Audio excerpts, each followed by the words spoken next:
You're listening to The Sports Fix. Portions of The Sports Fix brought to you by Harry Buffalo. Harry Buffalo, join the herd.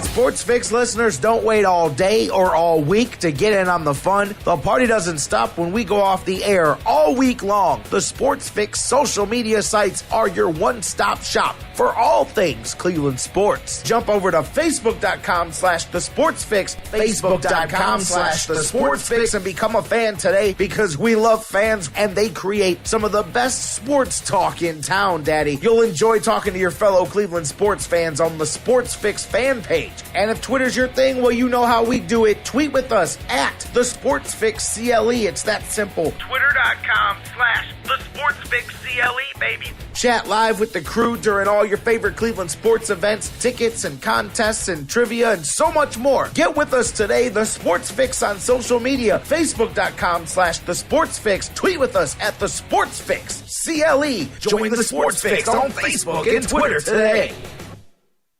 Hi, I'm Hector Marinero. You're listening to The Sports Fix. Live in Ohio, it's time to get your fix. The Sports Fix.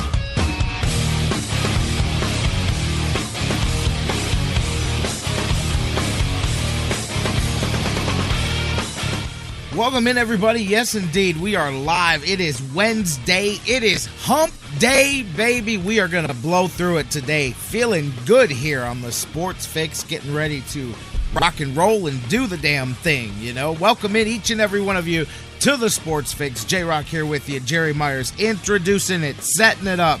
And, maybe I'm feeling good. There's several reasons. I'll tell you guys, got some cool news. Just something that caught me by surprise yesterday. Well, before I even introduce the show, it's silly, but Mixler.com, one of the sites that we broadcast the show on, that has the chat room and, always mentioning those guys there. Well, a few months ago, maybe 8 weeks ago or something like that, 10 weeks ago, I told you guys that they had sent me an email that said that they, fixed some things, made it easier for people to find the shows and things like that. And I told you our follower list on that site had been just growing hand over fist. I mean, literally in a matter of 8 weeks, I think we've added 12, almost 1,300 subscribers on that site. And, they send, I've got all my emails for the show broken down into different filters. They go into different folders and stuff. So sometimes it'll be a week before I catch up to certain folders. I just don't get around to it. And the emails that come from Mixler is one of those. So yesterday I was catching up on those, and they send you every day, this many people listen live, this many, this, that, all the different things. And I did not even notice this, but apparently, according to them, Friday and then Monday and then yesterday, each one topped itself and had more people listening on the Mixler site than at any point. They each set, and they put the little new record, whatever. But anyways, it was 3 days in a row. So I said, hey, apparently that thing's starting to grow and catch up. So pretty cool. Maybe that's partly why I'm feeling good. I know it's not because of the Indians last night, but I am feeling good for the Indians because tonight you've got the GV artwork, Cleveland, and I saw the shirt too. I saw it a couple of weeks ago, actually, the design that they've got. It's the Cleveland that I love, the standard design, but in the letters they've got the silhouette of a lot of different scenes of the different things going on. It's cool. Really different player shots, all of that. And really well done by those guys. And I believe it's the first 10,000 fans tonight get one of those GV Art and Design t-shirts custom for the Indians giveaway there. So maybe I'm feeling good for that. I don't know, whatever it is. I'm just feeling good because we're on the air. Feeling good because it's Wednesday and Dan Wismar is going to be here a little bit later on in the show and you guys are here. So let's do it since we're feeling. Are you feeling good? If not, fix that because you can't come any further. Like, you got to be this tall to ride the ride. You got to be this happy to ride the ride. So shake it off, baby. Put some mud on it, rub some dirt on it, and let's go. Welcome into the Sports Fix. J-Rocc with you. As I said, Jerry Myers welcoming each and every one of you in, no matter how you're listening. If you're one of the people listening on Mixler, as I mentioned, on the website, thesportsfix.net, on TuneIn and its radio app worldwide, and on Spreaker, or maybe you're listening on digital delay 24/7 on iHeartRadio, the world's largest internet radio provider, on iTunes, Stitcher Radio, and CarPlay, and SoundCloud, and all of the other formats in which we are podcasted daily. Thank you guys for joining us. Welcome in. And as I said, all these things on tap, your takes, and so much more. We're talking Tribe. We're talking Cavs. They've got what I think is their new coach in today. It would not surprise me if this thing doesn't happen quickly after today, assuming that Dan Gilbert sees whatever it is that David Griffin feels that he sees in David Blatt. But I could see that happening very fast. Hey, man, I'll tell you what. We'll talk more about that in a little bit. We're talking Indians. Dan Wismar is here. Joe Haden in the NFL's top, not just top 100, in the top 50 players. On first time the Browns have had somebody on that list in a minute there. And we're talking all of that. Your take, so much more. And how do you get in on the conversation? It's easy. You pick up the phone right now. 216-539-7535. 216-539-7535 is the number to call wherever you're at. Or if you can't get to the phone, a lot of you listen live at work and in your various establishments of employment, and that's cool. Hit us up on your social media. Facebook.com/The Sports Fix. Tweet with us at The Sports Fix CLE. Always to stay in touch with the show, interactive 24/7. Email us, thesportsfix@AOL.com. And don't forget, the website, we say it all the time, but it is your one-stop shop. It's kind of got everything. It's got the live show. It's got the replays. It's got the social media, all there. And it's even got some of our sponsor banners there as well. Click on them and say, hey, the Sports Fix sent me. I mean, it never does hurt to hear that a time or two as well. So make sure you check it out, thesportsfix.net. And as I said, before we really get rolling into any of the other stuff that I said we're going to be talking about today, probably less than an hour of getting ready to go on the air and kick things off, I started to hear, and I'm sure you guys have seen by now, the word coming out that and I'll tell you what, this is gonna have some ramifications, even though it's not exactly a end of the line thing. But the U.S. Patent Office took the trademark protection off of the Washington Redskins team name because it violates the policy of being an offensive slur of words that cannot be protected. There's a certain group of disparaging, scandalous, contemptuous, and disreputable is the words that are used in the statute. And anything that falls under those do not qualify for federal trademark protection. And what that is, it doesn't mean that you can't use the name, but you lose all your protection, which is basically exactly what it means. You lose the ability to sue people if I just decide that I'm going to make a Redskins shirt and I'm just going to plop your logo on a shirt and I'm going to sell it and I'm not going to give you anything of it. I'm just going to go make my money. And we know how big of a thing the counterfeit merchandise and people making the bootleg merchandise is and all of that. So, well, now the Redskins wouldn't really be able to do anything about it, except perhaps in states, there's different levels. There might be smaller things, but it's much more difficult, much harder for them there. And I got to tell you, and I try, and I'm going to try here too, to not go too into the politics thing, because trust me, of all the things that have been done wrong by the current president, talking about a team name is kind of down on the priority list there. But, interesting that this is something that, the president himself said he wanted something done about this name, and all of a sudden now, after how many years this thing's been there, they've done. And actually, this is the second time that this has happened. It was 1999 was the first time that the trademark board decided to do this, but it got overturned when the appeals were filed. And I'll tell you what, I think at this point,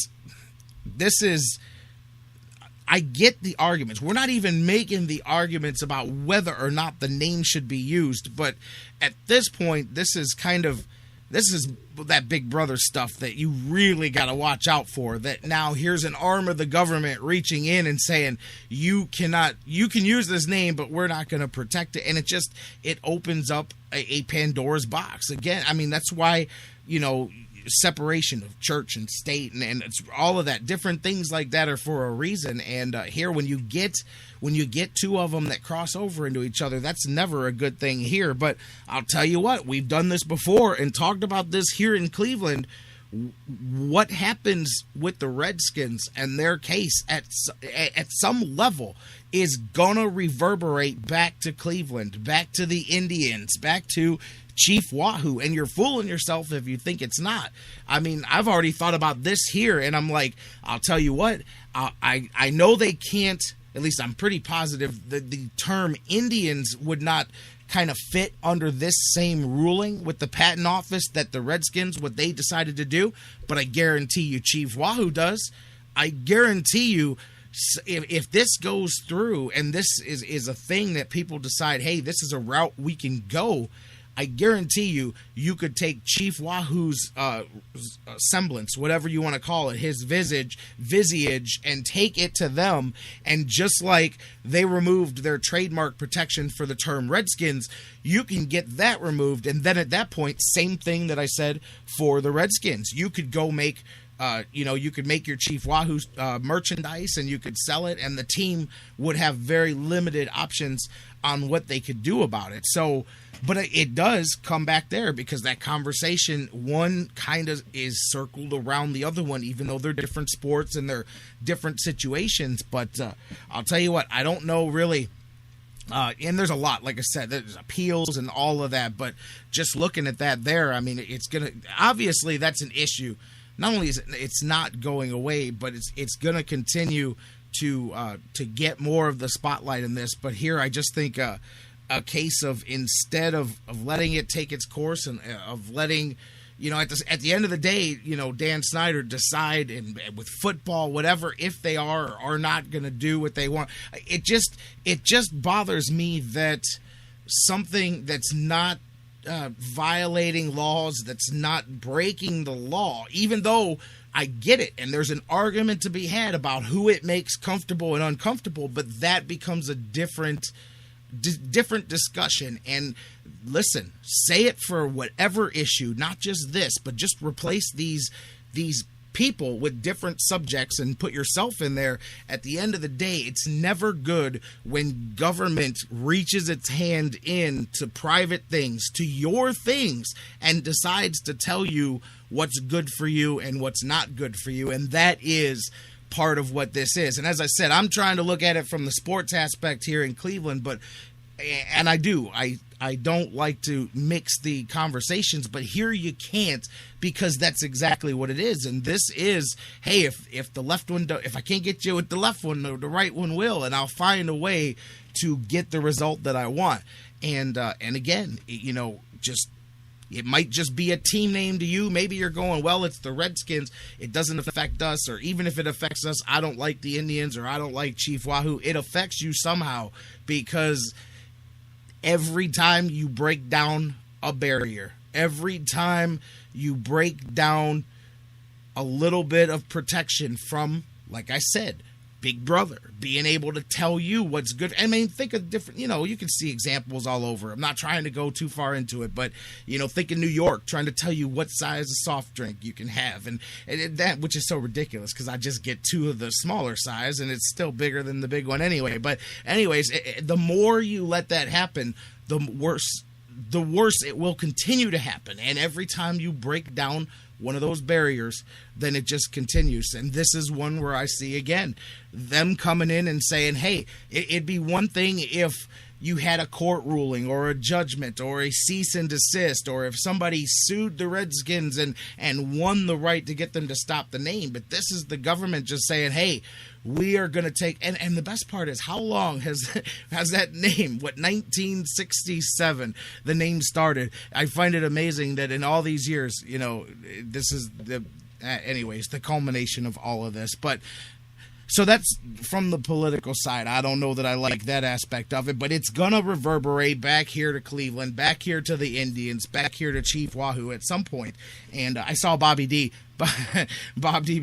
he was commenting earlier today. I saw a quote from him about it, and it was funny. I mean, but he very clearly, and you can tell when you talk to certain members of the Indians front office, they do. They back away. They shy away from Chief Wahoo. You can see it. Listen, believe it or not, I'm telling you, some of the people are because there's certain groups of people that don't want to, and I get it. It's political. You've got to, you want to, like Michael Jordan said, Democrats, Republicans, they all buy shoes, and I get that. But, there's some people who feel that guilt, like we should just drop Chief Wahoo, and that annoys me because you need to go work for another team. But there's some people like Bobby D who have grown up with it. They know what the deal is with the Chief. And his quote was funny, though. He says, "We truly believe it's an individual perception issue.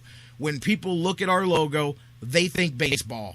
We've added the Block C in addition to the Wahoo logo and the script Indians so that fans of the team have an alternative way to express their support." But, he's always held steadfast, too, and that they don't want to offend anybody, but they don't believe that Chief Wahoo does. And, even though many of us see the Block C as not an alternative plus the Chief, but within the next few years, that's what they're going to... I know it. You can just feel it coming. They are going to slowly just put all the primary focus on that, and they will continue to put Wahoo on the back seat. But I think that short of being forced to by public means or by government or something like that, I think the Indians are smart enough to never 100% phase it out, because there is a large portion. I mean, even just in the hour and a half since this happened, the Plain Dealer put a poll up on their website,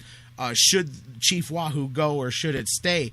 And actually, I'll refresh that here just to get you the latest numbers on that. But it was a huge gap at the time that I saw it a little bit ago for keeping Chief Wahoo. It was nearly 2-1, 3-1 almost on it. And as it sits now, with 8,300 votes in an hour and a half, 63% of their poll wants to keep Chief Wahoo, compared to only 35% that say Wahoo should go. So it goes to show that amongst Indians fans, it's still, a very not a touchy issue. It's pretty much a 2/3 majority. And to me, when you've got something that's that cut and dry amongst a group of people, it's just like voting for the president.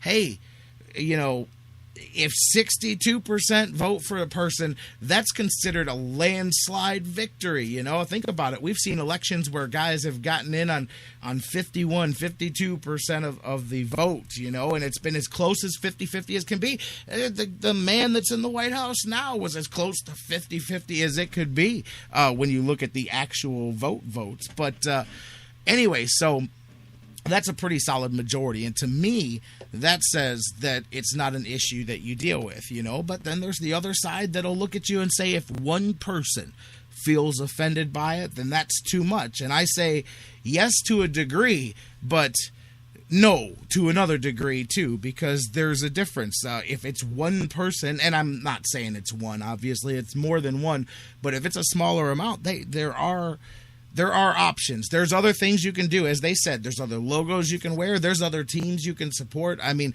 but, then, hey, I know my man Ron Graham, and he's super with the anti-bully campaign. He would say, J-Rocc, that's not fair that one person should have to feel, pushed around, bullied around, left out of place. And it's just, that's a different argument for a different day. But at the end of the day, now the government has stepped in. They've taken the trademark, to get back to the beginning, they've taken the trademark protection off of the term Washington Redskins. And the only people celebrating this right now is obviously some Native American groups, the ones that are at least outside of this courtroom, and the bootleg merchandise people. They're the ones who are having the biggest party this morning, because they're going to go to town on Washington Redskins gear, and no longer do they have to worry about the police hitting them up outside the stadium and hitting them up because that's big. I mean, you guys remember when we were talking about the Super Bowl stuff? That was one of the things they wanted, was a whole task force, because they know that the bootleg merchandise is big. And think about it. I mean, you're not talking about like a small thing. You're talking about an NFL franchise. I mean, look at the Browns. Look at how much Browns merchandise is out there. Imagine if they lost their trademark protection, how much money you and I I'm telling you, I mean, right now, Sports Fix would be over because I would be in the bootleg merchandise business. I'm just being honest with you, because there would literally be millions of dollars sitting there waiting to be taken advantage of. So from a business perspective, that definitely puts a crimp in things for Dan Snyder. I mean, of course, there's going to be appeals and everything else, but again, keep an eye on that, if for no other reason than to see what ramifications may come back towards Cleveland. Because again, the only thing keeping Chief Wahoo off the top of the we need to change it list is the Washington Redskins. The minute that problem has been solved, you can bet your bottom dollar that Chief Wahoo becomes the next talking point for whoever needs to get a few votes or whoever needs to appeal to some part of the population. You can bet it. So, Indians fans, you should cheer for them never to resolve this, because I'm telling you, the sooner they do, the focus is on the Chief. You think that picture from opening day with the drunk guy and the face paint, you think that was bad? Wait until they're doing that the way they do the Redskins on ESPN. Wait until that picture goes viral, truly viral. Not just we'll put it viral for 3 days and Deadspin will write about it and then it'll go away. Wait until it truly becomes like, Johnny Football on a Swan type stuff, because that's what'll happen the minute they get that spotlight on them. So anyways, so I just noticed that before the show, wanted to bring that up, and there we go. Goes right through the opening segment here. Hey, you guys, we'll pick this up a little bit later on as more comes out about that. Let's take a break. When we come back, we've still got to talk about the Indians. That thing continues. GV night tonight. Last night you saw what the Angels can be when they're good. Hey, man, Mike Trout, man, in the last couple of weeks, has he been a beast? Which is what he is. He just started a little slow, but last night, hey, Josh Tomlin, rough one. We'll talk about that coming up. Cavaliers, we'll talk about that next. We'll talk Indians with Dan Wismar coming up. Cavaliers have perhaps their new coach into town for the interview, and we'll talk more about that. We'll talk about all of that, your takes, and so much more coming up next. Don't go anywhere. We have just kicked off the Sports Fix. Chilling like Spoonie G said, my seats are soft like a bed. They recline way back so I can get real cozy. I got the gangster tapes in the place like a bass head would say. I want bass, I want a hit, I want a dose. You're rolling up smiling, but you can't come. The Sports Fix, the show that asks the question, what you talking about, Lou? What you talking about, Lou? What you talking about? What you talking about? What you talking about, Lou? What you talking about? What you talking about, Lou? What you talking about? What you talking about, Lou? We'll be right back. Guys, want to take just a second as we head into this break and remind you about the official business printing source of the Sports Fix, our friends at Signs and Ship. Signs and Ship, I'm telling you, Chris and Pam, they've taken care of me since day one, and they can do the same for you. Whether you're a small business that's already been established and you're looking to grow to that next level and expand your business, or perhaps you've got an idea that you just know is going to be a great business and you need to figure out how to brand it and how to promote it and put it out there, Signs and Ship is the place for you. If you need a logo, they can create one for you. They have a fantastic graphic designer. Business cards, signs, banners, yard signs, mobile advertising, anything you can think of that you need to promote your business, they've got it at Signs and Ship. The best thing about them, too, is each of their locations, whether it's the home base here in Elyria, Ohio that I work with, or their spots in Virginia, Florida, and Pennsylvania, it's all local sourced. Very important to me because we all understand that small business is the lifeblood of the community. So check them out, signsandship.com, or call Chris and Pam today, 440-323-6060, the home office in Elyria, Ohio. Signs and Ship, quality printing at affordable prices. It's an addiction. The Sports Fix. We'll be right back.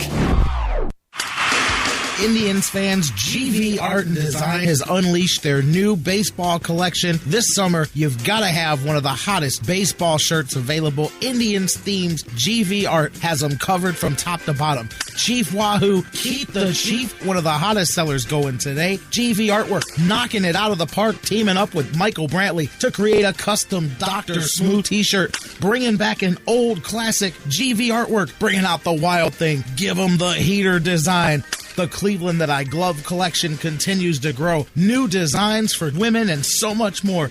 GVArtwork.com, bringing it full force to the plate for baseball season this year. Whether you check them out online, GVArtwork.com, use the sales code FIX10, FIX10 to save 10% on your total purchase. Whether you go to their store in Lakewood, check them out at the Cleveland Indians team shops around Progressive Field, and so much more. GV Art and Design. It's not just a shirt, it's a statement. The Sports Fix is on iHeartRadio. Download the free iHeart app today. Subscribe to the show and get your fix. In baseball, miracles can happen when a team works together. 2 out, bottom of the ninth, down to their last strike. The same is true in the fight against cancer. That's why MLB has teamed up with Stand Up to Cancer. Because we believe that when we all stand up together, 41,000 on their feet, we can make cancer history. Now everybody's standing. What a buzz in this building. This is beyond a dream. Stand up with MLB at standuptocancer.org. You're listening to the Sports Fix.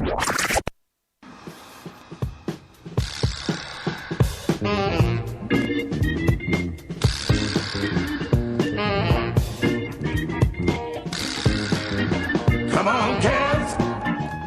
I had to do it.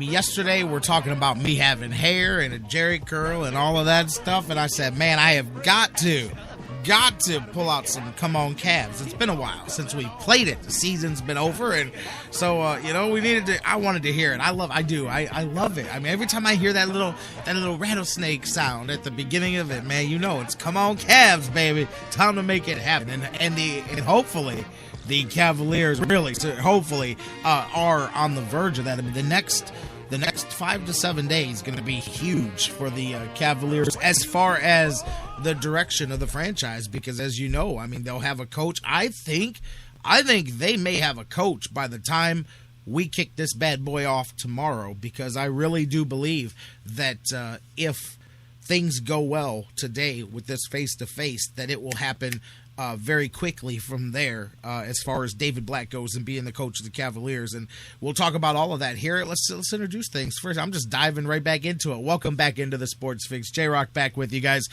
Phone lines, I will leave them open for a few more minutes before Dan Wismar joins us. 216-539-7535. Hit us up, facebook.com/The Sports Fix. Tweet with us at The Sports Fix CLE. If you're on the website listening to the show, watching the show. If you're on the website listening to the show, if you're watching the show, let me know what you're on, because you're probably having a good time. But if you're listening to the show on the website, you can also join the chat room over there on Mixler, right there at the bottom of your listening box. But welcome back into the show. And as I said, Cavaliers, they've got David Blatt in today, and I told you guys, man, very quickly, I mean, the Cavaliers appeared to be going in a completely different direction with their coaching search. I mean, you saw, Alvin Gentry jumped out to a big lead. We've seen several of the guys. You reached the stage where several people had second interviews, and it appeared that they were starting to get into the decision-making process, but in whatever you want to look at it as, keeping the open mind, turning over every stone, they get the opportunity to phone interview with David Blatt, who it was unknown at the time whether he wanted to take that jump over and join the NBA. Once he made that decision, that was one of the teams that he spoke with, and apparently very quickly grew on David Griffin. And it's clear, we talked about it a lot yesterday about why. It does make sense on the aspect of they have similar beliefs in things, and I'm telling you, I mean, we know it all the time. Teams copy the hot hand, the hot team, the hot system, and international flavor and having a team concept is going to be hot. It should have been for the last 10 years, but as the Spurs get more and more and more notoriety for what they do, people will continue to copy that style. So, I mean, just for that reason yesterday, I said in my mind, he not only has jumped up on the list, but he's at the point to me where he has to lose the job in this interview. Sitting down today with Dan Gilbert and talking face-to-face about things, I think if he does does his thing and interviews well and projects what they look to see,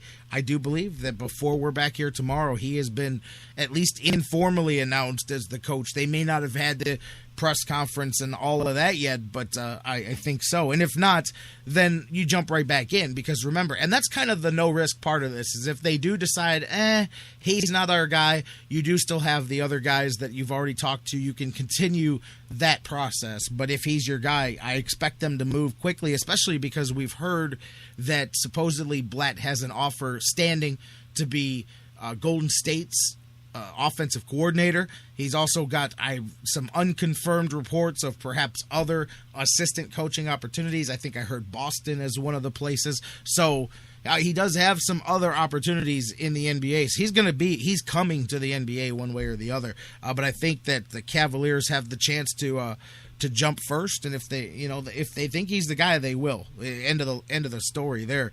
And so today's very big, because this could go a long way towards determining the next coach. So, hey, look, I'm intrigued by him. I'm telling you, I continue to do more research into what he's done, because it's not necessarily just success with one team in one league, with one style, if that makes sense. If you look, it's kind of been through some different things, and that's where well-roundedness comes from. That's where those different varied outlooks. When we talk about thinking outside the box, that's where that comes from. So it's no guarantee. Listen, nothing's a guarantee in here. I mean, you can hire Phil Jackson, and it's no guarantee that he's going to come in and do what he did with the other. You know what I mean? You could hire Red Auerbach. It doesn't matter. It does not matter. It's everything happens the way it's going to go down. But it's intriguing to me, especially because there were only one or two guys. I didn't mind. I actually was interested in Alvin Gentry, and I think the Cavs, that was their guy until Blatt came along. But not only Gentry, if you could have gotten George Karl to come out of retirement, somebody like that, an older guy, which is one of the things I like about Blatt. We talked about it with Dan Monday, that he's 55, so he's not necessarily, Spoelstra. He's so young, he's so close in age to those players and stuff. To me, I'm not saying that you can't respect a guy the same age as you, but I do think that that does, I think it hurts a coach. Just as much as being too old probably hurts a coach with an 18-year-old kid too, because, it's hard. And that's where you got to find the right guys too. That's what San Antonio, I told you, that's what they do. It's one thing to find the guys. It's another one to find guys who will, a 20-year-old kid who thinks he knows everything will listen to a 60-year-old guy. You know what I mean? Who comes from a different background, who's completely different everything. And that's buying in, and not just buying into the system or buying into the team concept, but buying into that too, that some guy that you look at, and if you were on the streets, you might never have a conversation with this guy because you don't think the two of you share anything until you start talking basketball, and then you realize real quick that boom, there you go, and you buy in. So it's finding those, but it's so the age thing is a part of it too. But the more I think about it, we're either going to recycle somebody else's former coach or assistant coach or something like that, or we're going to try something new. And I think you've got equal chances of failure. It could flop either way. So maybe it's better to try something new. Maybe it is. You know what I mean? I know what you guys are thinking, because I don't know enough either to say, man, this guy is a genius. I know that people whose opinions I trust say good things about him, but that's different than me knowing it for myself. But man, I'm just thinking, okay, do we want a guy who's washed out of another head coaching job? Do we want a guy who this is his second stop, he's going to try it again? Do you want that? That's what the other options are for the most part. Again, if it's not Blatt, I like Gentry. Of all the other guys that we actually are interviewing and talking to, he's the guy that I like the most, I think, out of those. But I think that there's a reason that this guy has jumped into the conversation later into the process, and I think it's because I think the Cavs are thinking what we're talking about right here. Different, outside the box, something, taking a shot at a breath of fresh air. And who knows? I mean, if it doesn't work, there's problems. I mean, there's no other way to look around it. But if it does, as they say, if it works, you're a genius, But who knows which way it's going to go? But my gut tells me that unless something happens here, goes wrong, that that we may be talking about this tomorrow as the coach. And then, of course, next week, no doubt in the next 7 days, I think the Cavs have their coach. I don't truly think they want to go into the draft without having decided on the head coach yet. But then you've got the draft coming up. And it's so crazy. We talk about these mock drafts and stuff. Same thing with the reports that come out. Did you guys see over the last couple of days, the wide variety of reports that came out about Joel Embiid and his time in here working out for the Cavs and all the medicals that they did? Because there's reports out there that the medicals were terrible, and the Cavaliers 3-alarm fire. They're up, totally in arms about the medicals and worried about it. And then you hear from other people, and what's his name, Chad Ford, the man with a million different mock drafts. But Chad Ford, was it yesterday, talked about how all of that's garbage, and the Cavaliers absolutely blown away by Embiid's workout. Dan Gilbert watched it personally, and I'll tell you what. I don't know. They're being really hush-hush on the medical side. I talk to people that I know, so I can't confirm anything about that, but the workout part is legit. Like, the Cavaliers came off very impressed with what they saw, and from what I've talked to people in the Cavs, and I will tell you that the medicals would be the only reason, I think, if the Cavs are going to make a pick, because they've got some offers. Philadelphia, I don't know if you guys have heard, but there's a standing offer with the 76ers for them to swap out the 3 for the 1, and I believe Thaddeus Young was the guy they would throw in the trade to entice the Cavaliers to jump up for the Cavs to drop down to number 3 and for them to jump up there. So, I mean, there are some options like that, and I expect a few more to be out there. But if the medicals were legit, unless they're even more wowed by Wiggins. Now, see, there's the X factor, because Wiggins is working out today. If they're more wowed by him, then maybe that changes. But, man, if the medicals are clear, I don't see any way that the Cavs, if they draft, they don't go with Embiid, because they really were impressed with him physically and what he did and the belief that he can continue to grow. But I remain worried. I told you guys, though, with the clinic staff and all of that the Cavs have, I guess if there's a team that can get away with taking a chance that they can make sure that nothing goes wrong with his back, the Cavs would be that team. We saw, with Bynum, that they will work with guys, and guys will come here seeking out the Cavaliers for the medical aspect of it. So I guess that alleviates some concern.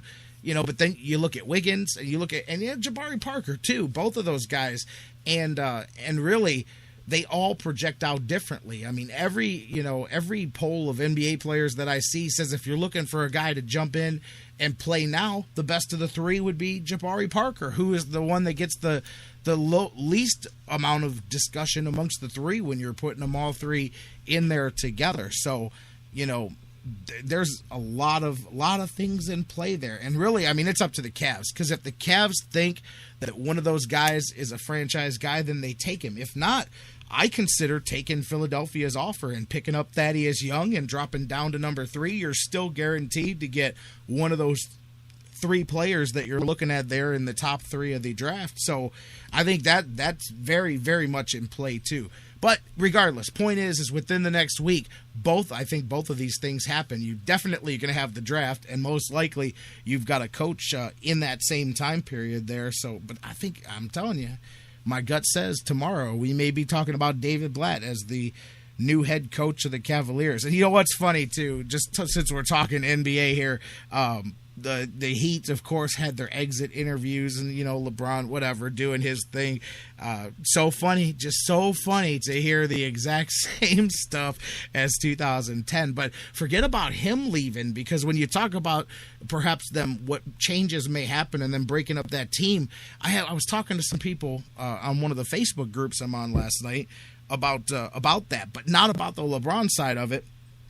Talking about Houston, that was what it was a guy said, don't count out Houston, LeBron going to Houston. And I said, man, I disagree. I said, I'll tell you what, though, you are right about one guy from Miami going there. I think that Chris Bosh, believe it, and I'll tell you what, Chris Bosh really, he's the one that I think Dwayne Wade's not going anywhere, I don't think. But Chris Bosh, and that he definitely put himself in a position to make some money somewhere. I don't like. You guys know my feelings about Velociraptor. But hey, there's some teams out there that would be willing to definitely throw some cash at him. And I know Houston is looking for somebody. Now, he's not from Houston, but he is a home state guy. Chris Bosh is from Texas, and I could definitely see Chris Bosh ending up in either one of those places here this offseason. I could see him with the Mavericks definitely being in the conversation, but if Houston, because Houston's trying to follow the Heat formula and put a big three together around Harden and Dwight Howard, but I could see Chris Bosh perhaps being an option there as well too, most definitely. And I'll tell you what, man, I still stick to my guns that when it comes to LeBron James, if he leaves Miami, there's two places that I think he goes, and it's not Cleveland. There's two places that I think he goes, and that would be New York or LA. And LA is the place that I've been saying for 2 years is where I know that if the league could pick one place and pick up LeBron and drop him there, it would be Los Angeles, absolutely. But the whole Donald Sterling thing, pretty much, it's going to drag out most likely, unless they somehow get that thing taken care of, which I don't think the lawsuit parts of it will.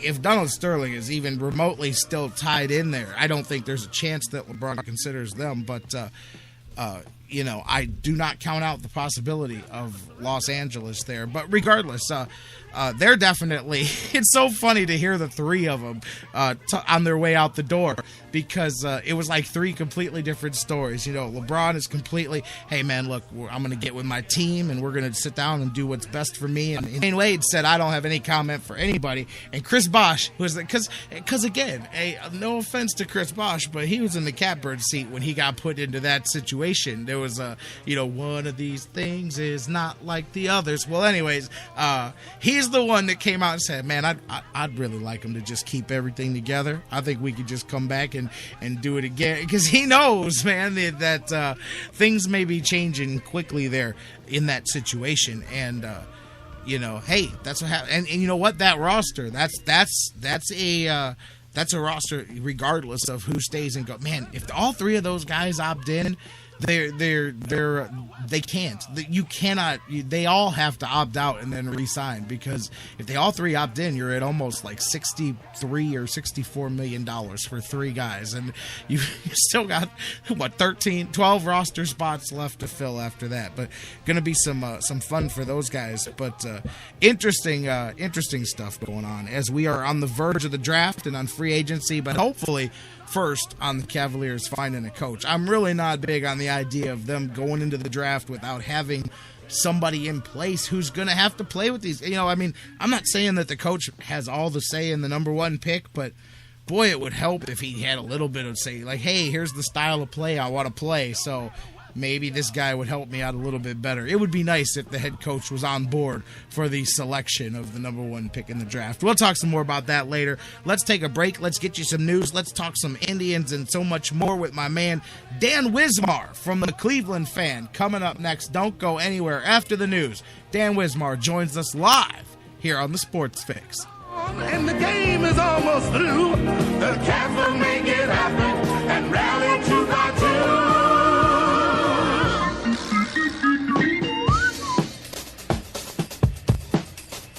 We'll never surrender. No way. Ain't no way, never surrender. No matter what the odds. And now, a very special announcement from the Sports Fix. Black bears weigh between 200 and 500 pounds. Brown bears weigh between 300 and over 1,000 pounds.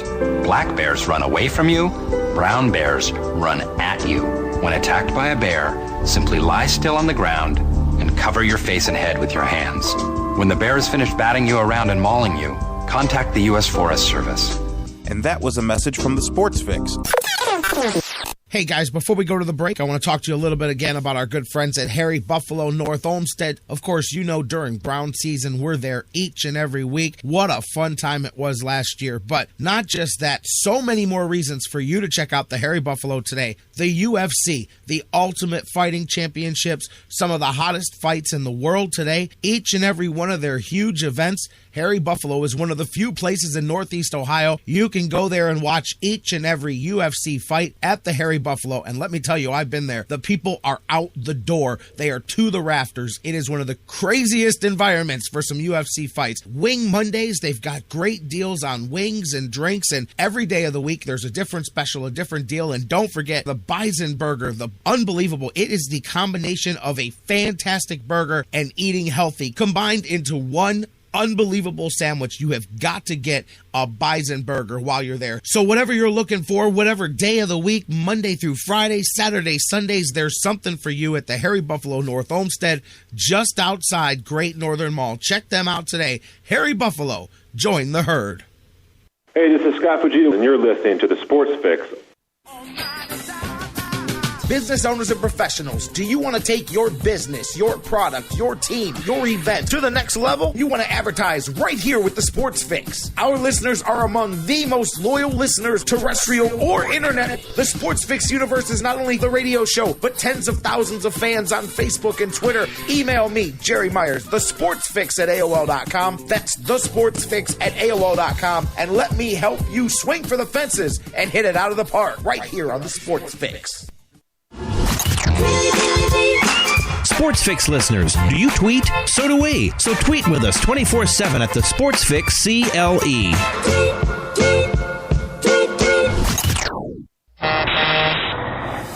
Whether it's an oil change or a new set of tires, Quick Lane at Valley Ford Truck has you covered for your automotive car care needs. They're your neighborhood quick service experts. They also offer a low price tire guarantee. Choose from 13 brands, and if you find the same tires at a lower price within 30 days, Quick Lane at Valley Ford will refund the difference. They're open late Monday through Thursday until 9 p.m. and open early Saturday so you can check it off your to-do list and get on with your day. They also have a newly remodeled service lounge and additional service bay just for Quick Lane oil changes.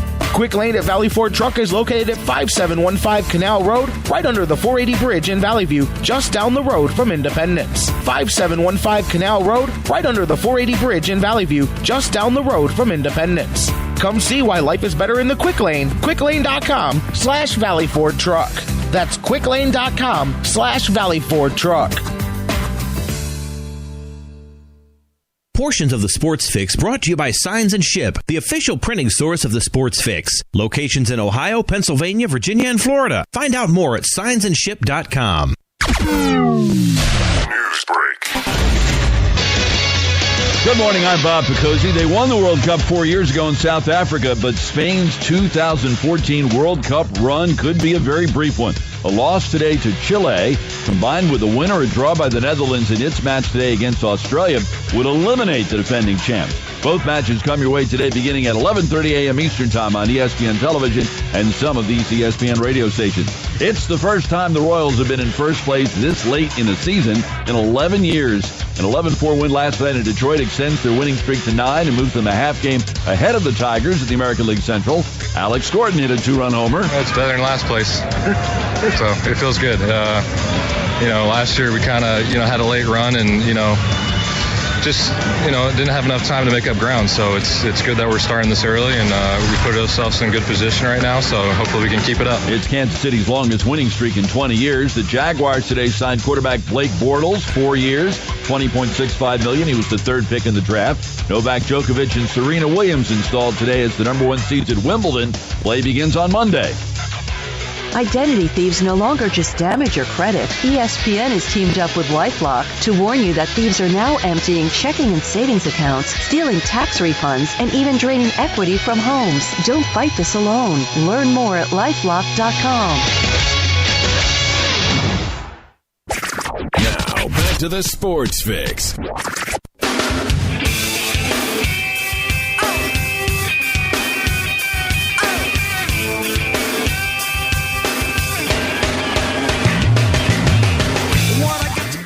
Welcome back to the Sports Fix live here on the sportsfix.net. Tonight they'll be giving away GV Artwork t-shirts. You like how I did that at the Indians game tonight. Our boys GV Art and Design incredible deal, incredible exposure for them, and a great grab for you guys. I mean, I know they've got, and that's 2 incredible promotions on this stand, because you've got Omar, the Hall of Fame, the jerseys, but I don't think the Omar jerseys are as good as the Cleveland that I love GV Art and Design t-shirts that they are giving out exclusively tonight to the first 10,000 people at the game. Welcome back into the Sports Fix. J-Rocc back with you. Going to go to the phones here in a minute and talk to my man Dan Wismar. You guys hear in the news, by the way, as Detroit falls into second place for the first time. I'd have to look up the exact date, but it's been a minute as they fall out of first place there. But Kansas City, it almost feels like, when I grew up anyways, this was the kind of stuff that people would say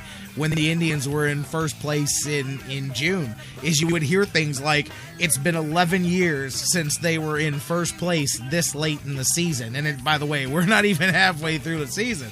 So that'll show you the depths of things that they've gone through there in Kansas City. So whether it lasts or not, who knows? And I remember that used to always, I never got that, man. When you're a kid, man, I guess you have a different perspective. But, man, every year, if the Indians, they would have those years, not every year, because there was some years that they just got the floor wiped with them from game 1. But those years where they'd still be in first place at the beginning of June, I'd be so excited, thinking, man, the Indians are going all the way this year. And my dad would always be the guy to just go, son, they'll be out of it by the 4th of July. And he wasn't saying it to be right. He wasn't saying it to be happy. He was saying it begrudgingly, but he was almost every single season he was dead on point with that, man. But you don't learn your lesson. You're like the kid, you're like in the cartoon. You keep falling for the same thing over and over again, man. And I just remember that, man. I'll never forget that. Growing up that way, man, and then looking back and looking at some of those teams that I got fired up for, man, and it really does go to show that there's a different set of glasses that you wear. There's a completely different viewpoint when you're a kid, or at least there was. I don't think there is so much anymore, because I look at my son, and he is so into it, man, and what I mean by that is, he's a little older now. He's closing in on 16. But even for the last few years, he's had sports and real life conversations with me at a level that I never would have had at that age with my dad. He's on the internet since he was born. You know what I mean? I mean, he's of that generation where I don't want to say he's I don't necessarily mean he's smarter, but he has more access to information than we did. Obviously, they all do. And, I mean, having a conversation about sports with him during an Indians game sometimes is like opening up the phone lines to you guys. I mean, it is. And the sophistication of the level of conversation, you know what I mean? Like, you're going, wow. When I was a kid, I was just going, I like Corey Snyder, man. He hits the ball really far. I didn't know how to optimize the designated hitter to the best of my abilities against left-handed pitchers on, the third Sunday of every month. I didn't know all of that stuff that these guys now, they've got it at their fingertips. So, it's just funny looking at the difference of the way, I was just going, man, the Indians are going to win it all. My son's looking at who we should call up from AAA and, should we go with a 9-man bullpen or should we bring up an extra utility guy? And I'm going, man, I wasn't there when I was your age, kid. I was just going, yay, Indians. But anyways, welcome back into the show. J-Rocc back with you, and going to go to the phone lines right now and just pick that right up, talking some Indians baseball. Don't forget, phones are closed, but you can hit us up on Facebook and Twitter, facebook.com/thesportsfix. Tweet with us at thesportsfixcle. I'm going to the phones. My man, Dan Wismar. Dan, how you doing, my man? I'm doing great, Jerry. Good to be with you. I got a new leader in the AL Central. I have something to talk about, and talking about the old days, and I'm older than you. We had the box scores. That was about it. I could read the plain dealer, and I could find out what individual players did. But it is amazing the information that is available to us now. It's just like being able to rate the best players in the game. I would go down to the stadium since I was about 5 years old. My dad would take us to games, and so I got a chance to see players like Brooks Robinson and Rod Carew and Harmon Killebrew and Mickey Mantle. that I didn't get to see players like Roberto and Willie Mays. They were in the other league. There was no interleague play. We never got to see them on television, and I never got to see them at the ballpark. So now you've got, highlights every night of every game and every player, and it's just a whole different world, obviously. Yeah, and I'm telling you, man, I mean, and it's just funny. I think about sitting there, and I will just be watching the baseball game, and I'll just get, like, these in-depth commentaries from my son about the game, and I'll just be like, sometimes it feels like I'm back at work. I'm like, man, I'm just trying to watch the baseball game, man. I'm not trying to do this again, man. Come on, but it's great because it's different, even when it comes to knowing the guys down on the farm but it's like you said, a lot of it was what you saw for yourself, what you read for yourself in the newspaper, and it's just the simple having the internet, being attached to these devices all the time. Just like it works for me, it works for you, but the same thing applies, and they're on it so much younger too. Like, I remember, I think I got my first computer when I was about 11, 12 years old, which even then, and it was the beginning, we're talking Commodore 64. We're not exactly talking about any of these fancy machines that we've got nowadays, but interesting to think of the differences now. They're on it from the time they get going, and they're on the internet and they're wired and hooked up, man, and it's pretty cool. And it does create a better fan base from that perspective, but there's still nothing that beats seeing it with your own two eyes and seeing it for yourself. And that's always my judge of a guy too. Even watching him on TV is different than getting a chance to just go see him in person. Yeah, that's true, because you see what they do and how they carry themselves when the camera's not on them, whether that's in the on-deck circle or whether that's at their position in the field or whatever, playing defense and the things that they're doing, off camera. But yeah, you're right about I don't know that I would do it any differently, or I can't say that I wish that I had the internet when I was 6 years old or whatever, and I started following the Indians. And so we got all we could, and when we were done reading the paper, all we could do is turn on the radio at night, listen to Pete Franklin, berate people.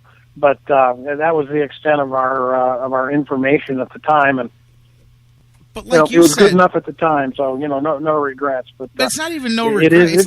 It is amazing to be able to see highlights of every game instantaneously, literally on your phone, and then shows like MLB and Baseball Tonight and those kinds of things where you can catch up on everything, every game, every player. But it's not just the stats, too, and I'm with you. I don't know that I'd change anything either, because you can call it a willful ignorance if you want, but I think it was almost better knowing less about your favorite players and the real life of some of these guys, because look at the difference. That's part of the reason that we were able to fall in love with players, and even the generations before, even more than that, to truly fall in love with guys, because you didn't have all of their faults and all of their mistakes, and sometimes worse than that, just right out in front of you. You didn't have every word that they spoke rebroadcast and tweeted about. And so I almost think, and you can say, I guess, willful ignorance, I'd rather just not know, but in some ways it made my fanhood and my childhood better, because I was just judging guys on, playing baseball and what team they played on, and not, how many kids did they have around the country, or who owed child support, or who beat up their wife, or whatever's in the news today, Yeah, well, you're right. And just one quick story. Several years ago, I bought a friend a Cleveland Indians encyclopedia. It wasn't the Rush Snyder book. It might have been a Major League Baseball encyclopedia. But either way, it had complete stats on every player, and we're just flipping through the book. And let's go back and let's talk about some of the players. Let's look up some of the players that we idolized as kids. Let's look up Max Alvis, and let's look up Bubba Phillips. Let's look up Woody Held. Some of these old-time Indians. And you look at it and you see Max Alvis had, I don't recall this offhand what his lifetime batting average was, but you see it was like 232 or something. And you look up a couple other guys that were your heroes, and they have lifetime numbers that were really terrible. And it starts to dawn on you, no wonder the Indians were terrible for 30 years. They had players that just really weren't very good. And but it's like you say, they were still my heroes. They were still the guys I looked up to. They were still guys I was pulling for every night. And it wasn't until, 20, 30 years later that you come to the realization that, hey, man, here's why we never won the American League pennant, because the Orioles had, Coy McNally and those guys, Brooks Robinson and Frank Robinson, and we had Max Alvis and Woody Held. And, our players weren't as good as theirs. No wonder we lost for 30 years in a row. But anyhow, you're right. It's better to be... ignorance is bliss, I guess, is the expression. I'm still trying to figure out how I couldn't tell that Andy Allenson wasn't the best catcher in baseball, man, because that was my dude for a couple years, you didn't know, man. I'm telling you, blissfully ignorant. You got it, my man, for sure. But and like Charles said in the chat room, we didn't have every inflatable swan and money phone video and all of that stuff going on too. So there you go. Right. If they were out getting drunk on the weekend, we never heard about it. And I think to a degree, the press was different as well. We know that in terms of national political figures and major sports stars, the press, didn't report their foibles and their flaws. We didn't hear about Mickey Mantle being a drunk. We didn't hear about John F. Kennedy, sleeping around. Because even though the media may have known about it, they didn't see fit to publish it. No, it was different. A lot of the media back then felt that, and plus they earned favor with the people involved, but they looked at it more as their job to cover that stuff up, whereas now it's a complete 180, and now everybody with a camera phone is looking to expose whatever they can so they can sell it to TMZ and whatever. It's the complete opposite, but the mindset then was much more in the guise of protecting or hiding their flaws, like you said, and all of that. I mean, I know Mickey Mantle's a great example because I remember, my dad telling me, you don't, when you grow up with certain guys and then you find out, especially in that day, you're shocked because you had no clue that this guy, had a problem to this level or whatever, and I, but that's different nowadays. You'd hear the whispers before he even had the drinking problem, and then you'd know about every step along the way. It would be totally different than what it was then. But that's a good, because I remember my dad talking to me about him too, and finding out later in life, everything that people found out about, how he tore his, he drank so much that he basically cut his life short, cut his career short. Yeah, that's true. Fritz Peterson tells a story in a book that he wrote about Mickey Mantle when he was a rookie, when Mickey Mantle was in his last year, and they were up in Minneapolis or somewhere on the road playing the Twins and walking back to the hotel, and Peterson is literally, practically carrying Mickey Mantle back to the hotel because he's so drunk. Yeah. And Mantle turns to him and he says, Fritzy, if you ever see a guy driving down the street with his hand over one eye, he says, that's me, and I'm drunk. He was basically just talking drunk about, how he would drive with one hand over one eye so he wouldn't be seeing double as he was driving his car down the road. Just basically confessing to Peterson how, what a problem he had. But anyway, it was just a little anecdote that I remember from reading that book. But, he did cut his career short. It was probably more the knees than the drink. But, absolutely. A little bit of both. No, you're 100% right. I mean, that's that's another guy. I'm telling you, I tell you guys a lot. I love to read. I love to read the life story of great people, whether they're leaders, athletes, whatever. And I, guys like Michael Jordan, Mickey Mantle. I mean, I love to study their life, what it was. I like whatever the common denominator is in greatness. I'm always looking for that, trying to figure out what it is that drove these people to be so much better than everybody else, and Mickey Mantle's is amazing because not only all of that, but as you said, I mean, the injuries. I mean, it's only, and this is totally off the topic of what we were talking about, but just Mickey Mantle, it's amazing to think how great he was and how much freaking better he could have been had he not had the crazy freak injuries that he got and tearing up his knee and those different things because of his hustle. Like we talk about Grady Sizemore, like that kind of thing, but because of his style of play, and you wonder, man, a guy that good, shoot, how much better could he have been? Yeah, that's true. I can remember seeing Mickey Mantle hit 3 home runs in a doubleheader on a Sunday afternoon at Cleveland Stadium, sitting in the bleachers. Just one of my memories of my childhood. And yeah, and obviously they had great teams. During my childhood, it was I was going to these games in the early to mid '60s, as a kid, and obviously some of the great Yankee teams of all time, from Lou Skowron to Bobby Richardson and Tony Kubek and Clete Boyer and the whole gang, Maris and Mantle. I feel privileged to have been able to see all those great players in that era. We're seeing obviously great players today, and but haven't been able to go and see the Killebrews and Brooks Robinsons and Rod Carews of the world. I just feel privileged to have been able to do it, and to live in a town and be born and raised in a city where I was able to go do that. See, and me, I'm able to relive now because we have this great era with so much of the footage where you can see just about anything that was put on tape. But for me, I was just an era behind you, so I got to see those guys, but I got to see them when they came to Cleveland and played in the old-timers game, the old Yankees or whoever would come, and that was my, hey, laugh, you giggle, but that was my only chance of seeing some of those guys, when they would have those deals there. So, and I brought that up the other day on the show, they don't have those anymore, but I used to think those old-timer games were the coolest things, Oh, definitely, yeah. Those were fun to see, because you would at least get a chance to see those guys and actually see them in the flesh, and they were legends, and just part of growing up and being a kid in awe of famous athlete heroes. And I don't know. I think maybe there's a little bit less hero worship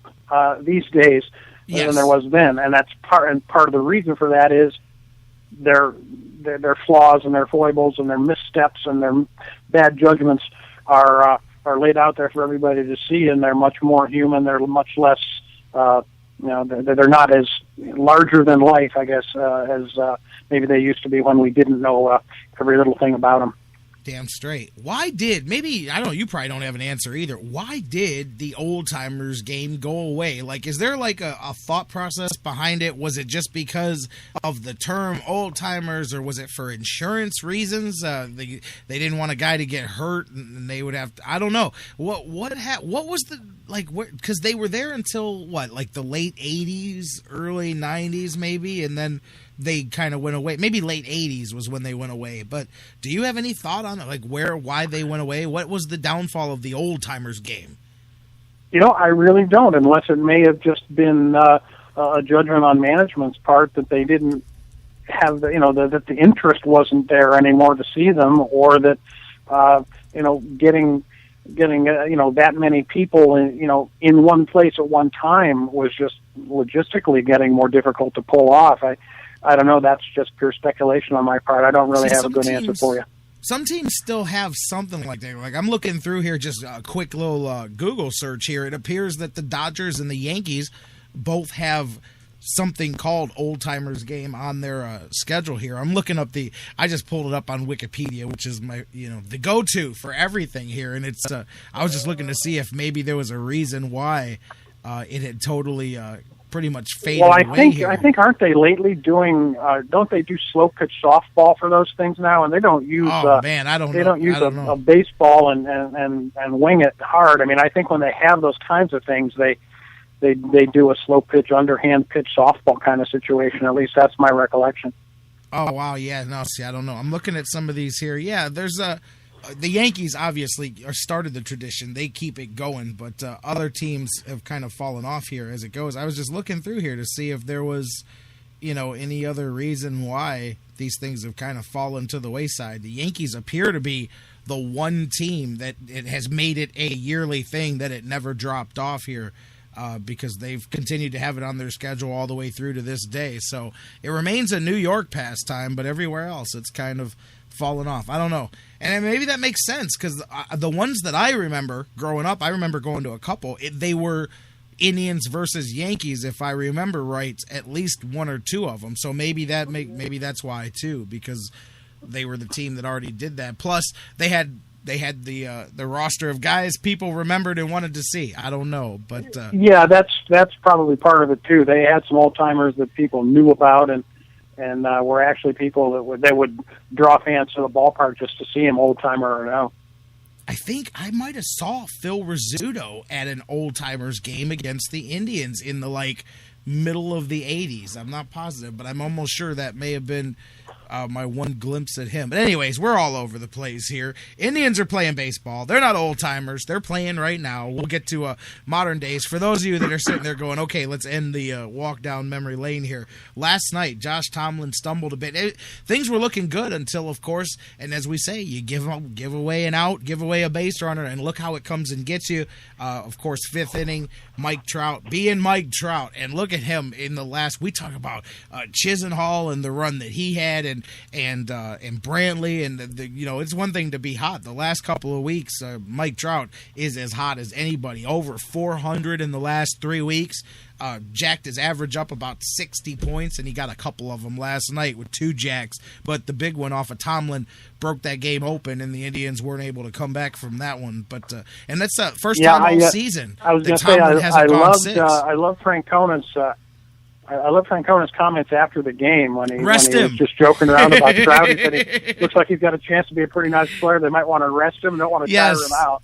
Yes, I thought that was classic Tito to joke around about that. But yeah, he's an amazing talent, and with Josh Tomlin, we know what you get with Josh Tomlin. He's a back of the rotation pitcher. He's a guy who's a control pitcher. He pitches to contact. He's going to give up the occasional home run.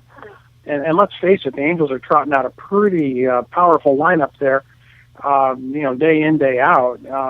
Hamilton, Pujols, and Trout, and Banez, and all these other characters. They've got, and all of a sudden comes Cole Calhoun out of the blue last night and goes 4 for 4 with a home run.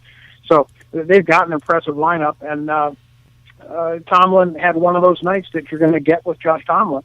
We know what we've got. There are nights that's going to happen. There are nights when people are going to be flailing away and hitting 14 ground balls to infielders. So, that was just one of those nights where we get bad Tomlin instead of good Tomlin. Wow, real quick, just because I just saw it, Bruce popped up in the chat room. Of course, he's the one that's got it.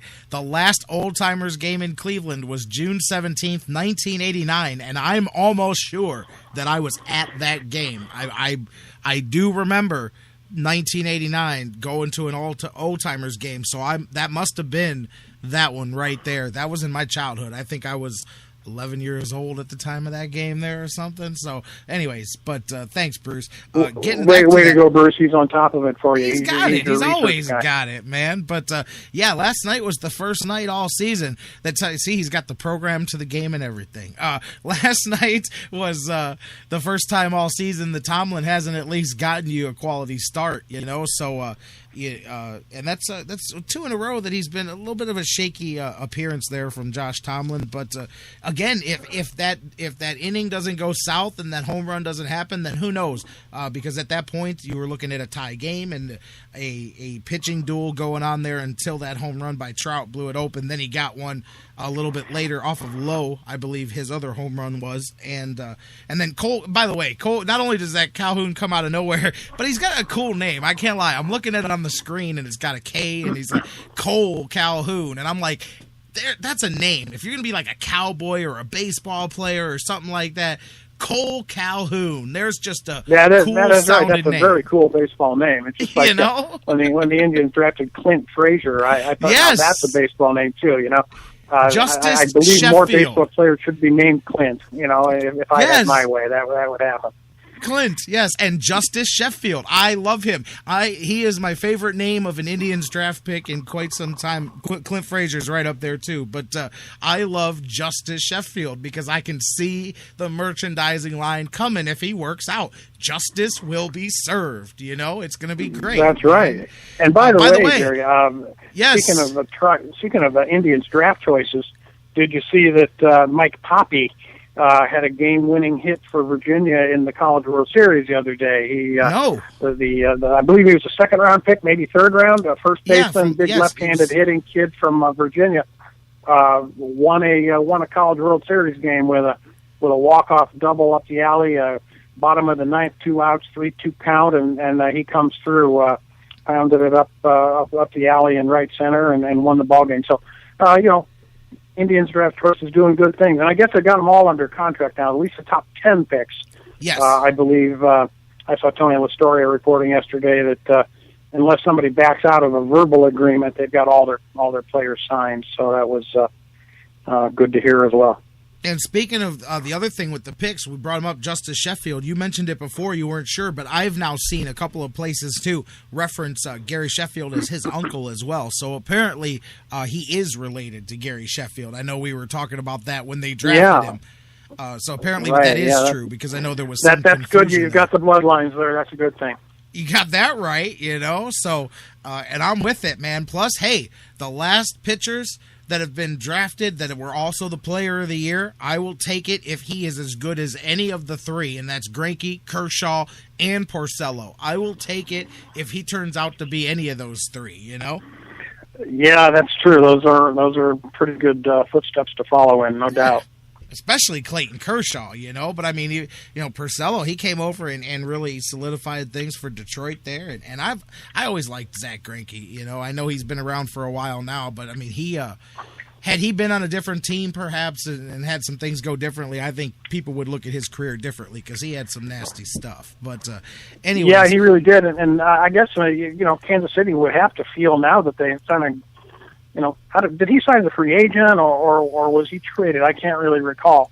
But they kind of gave up on him, and I don't know if they like what they got for him, but they're sure on a roll. I was just checking the Kansas City schedule now that they're in first place. I wanted to see what they're doing, going into the All-Star break from here with their 9-game winning streak.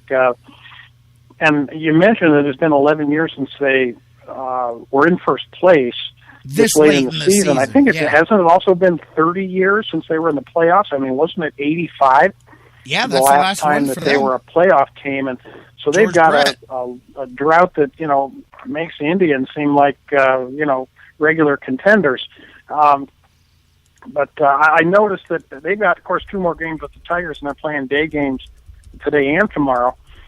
But then they've got a 9-game homestand with Seattle, the Dodgers, and the Angels. So not some lightweight teams, but they're playing 9 games at home after they get out of Detroit, and then they've got a stretch with three American League teams: Minnesota, Cleveland, and the Rays, a road trip before the All-Star break. So they've got a sort of a middle of the road schedule, I guess you'd say, going into the break. And with a 9-game homestand, they could put some distance between themselves and the rest of the league. Rest of the division, I should say, if the Tigers and Indians continue to kind of play 500. Yeah, and they sure can. And for those of you that, and a lot of people around the country, too, you look at the Indians as in 65 years, second longest without a World Series championship. Of course, the Cubs 40 years longer than the Indians. But when you talk about, you were exactly right. You talk about playoff droughts in baseball, and number one leading the list is the Kansas City Royals. They've got the longest run since they've been a playoff team, and it goes back to the mid-'80s. They're 28 seasons now since they've been in the playoffs. So at least, we may have not won a championship, but at least we've been to the playoffs a few times since then. That's definitely a long stretch. So, if you do like to, I get it that they're in our division, but if you do like to see another team do well, you would love it to be a team like that. So it's good to see. Hopefully they can revive themselves, just not enough to, compete with the Indians. But 85 World Series, last one for them. The next closest one, Toronto, which is crazy when you think about the money that they've spent over the years. Toronto has not been to the postseason since the year they won the World Series back in '93. Yeah, that's remarkable, and because they have, just look at the division they play in, and that's as good an explanation for it as anything. But they have kind of underperformed based on the dollars that they spend. They're continuing. They're on a little bit of a slump right now. They're 3-7 in their last 10 games, but still holding on to a 3.5 game lead over the Yankees. And you wonder if they're going to be able to hold out as long as Boston, Tampa Bay, and those teams are traditionally good teams are not playing very good baseball. Then you can't really say that they play a tougher schedule than, say, teams in the Central or teams in the West. In years past, you've been able to say that because Baltimore and Tampa have been, and Boston and Tampa and the Yankees are all fighting it out there and always have good teams, and Toronto suffers by comparison. But not so much this year as Boston and Tampa Bay are having their share of troubles.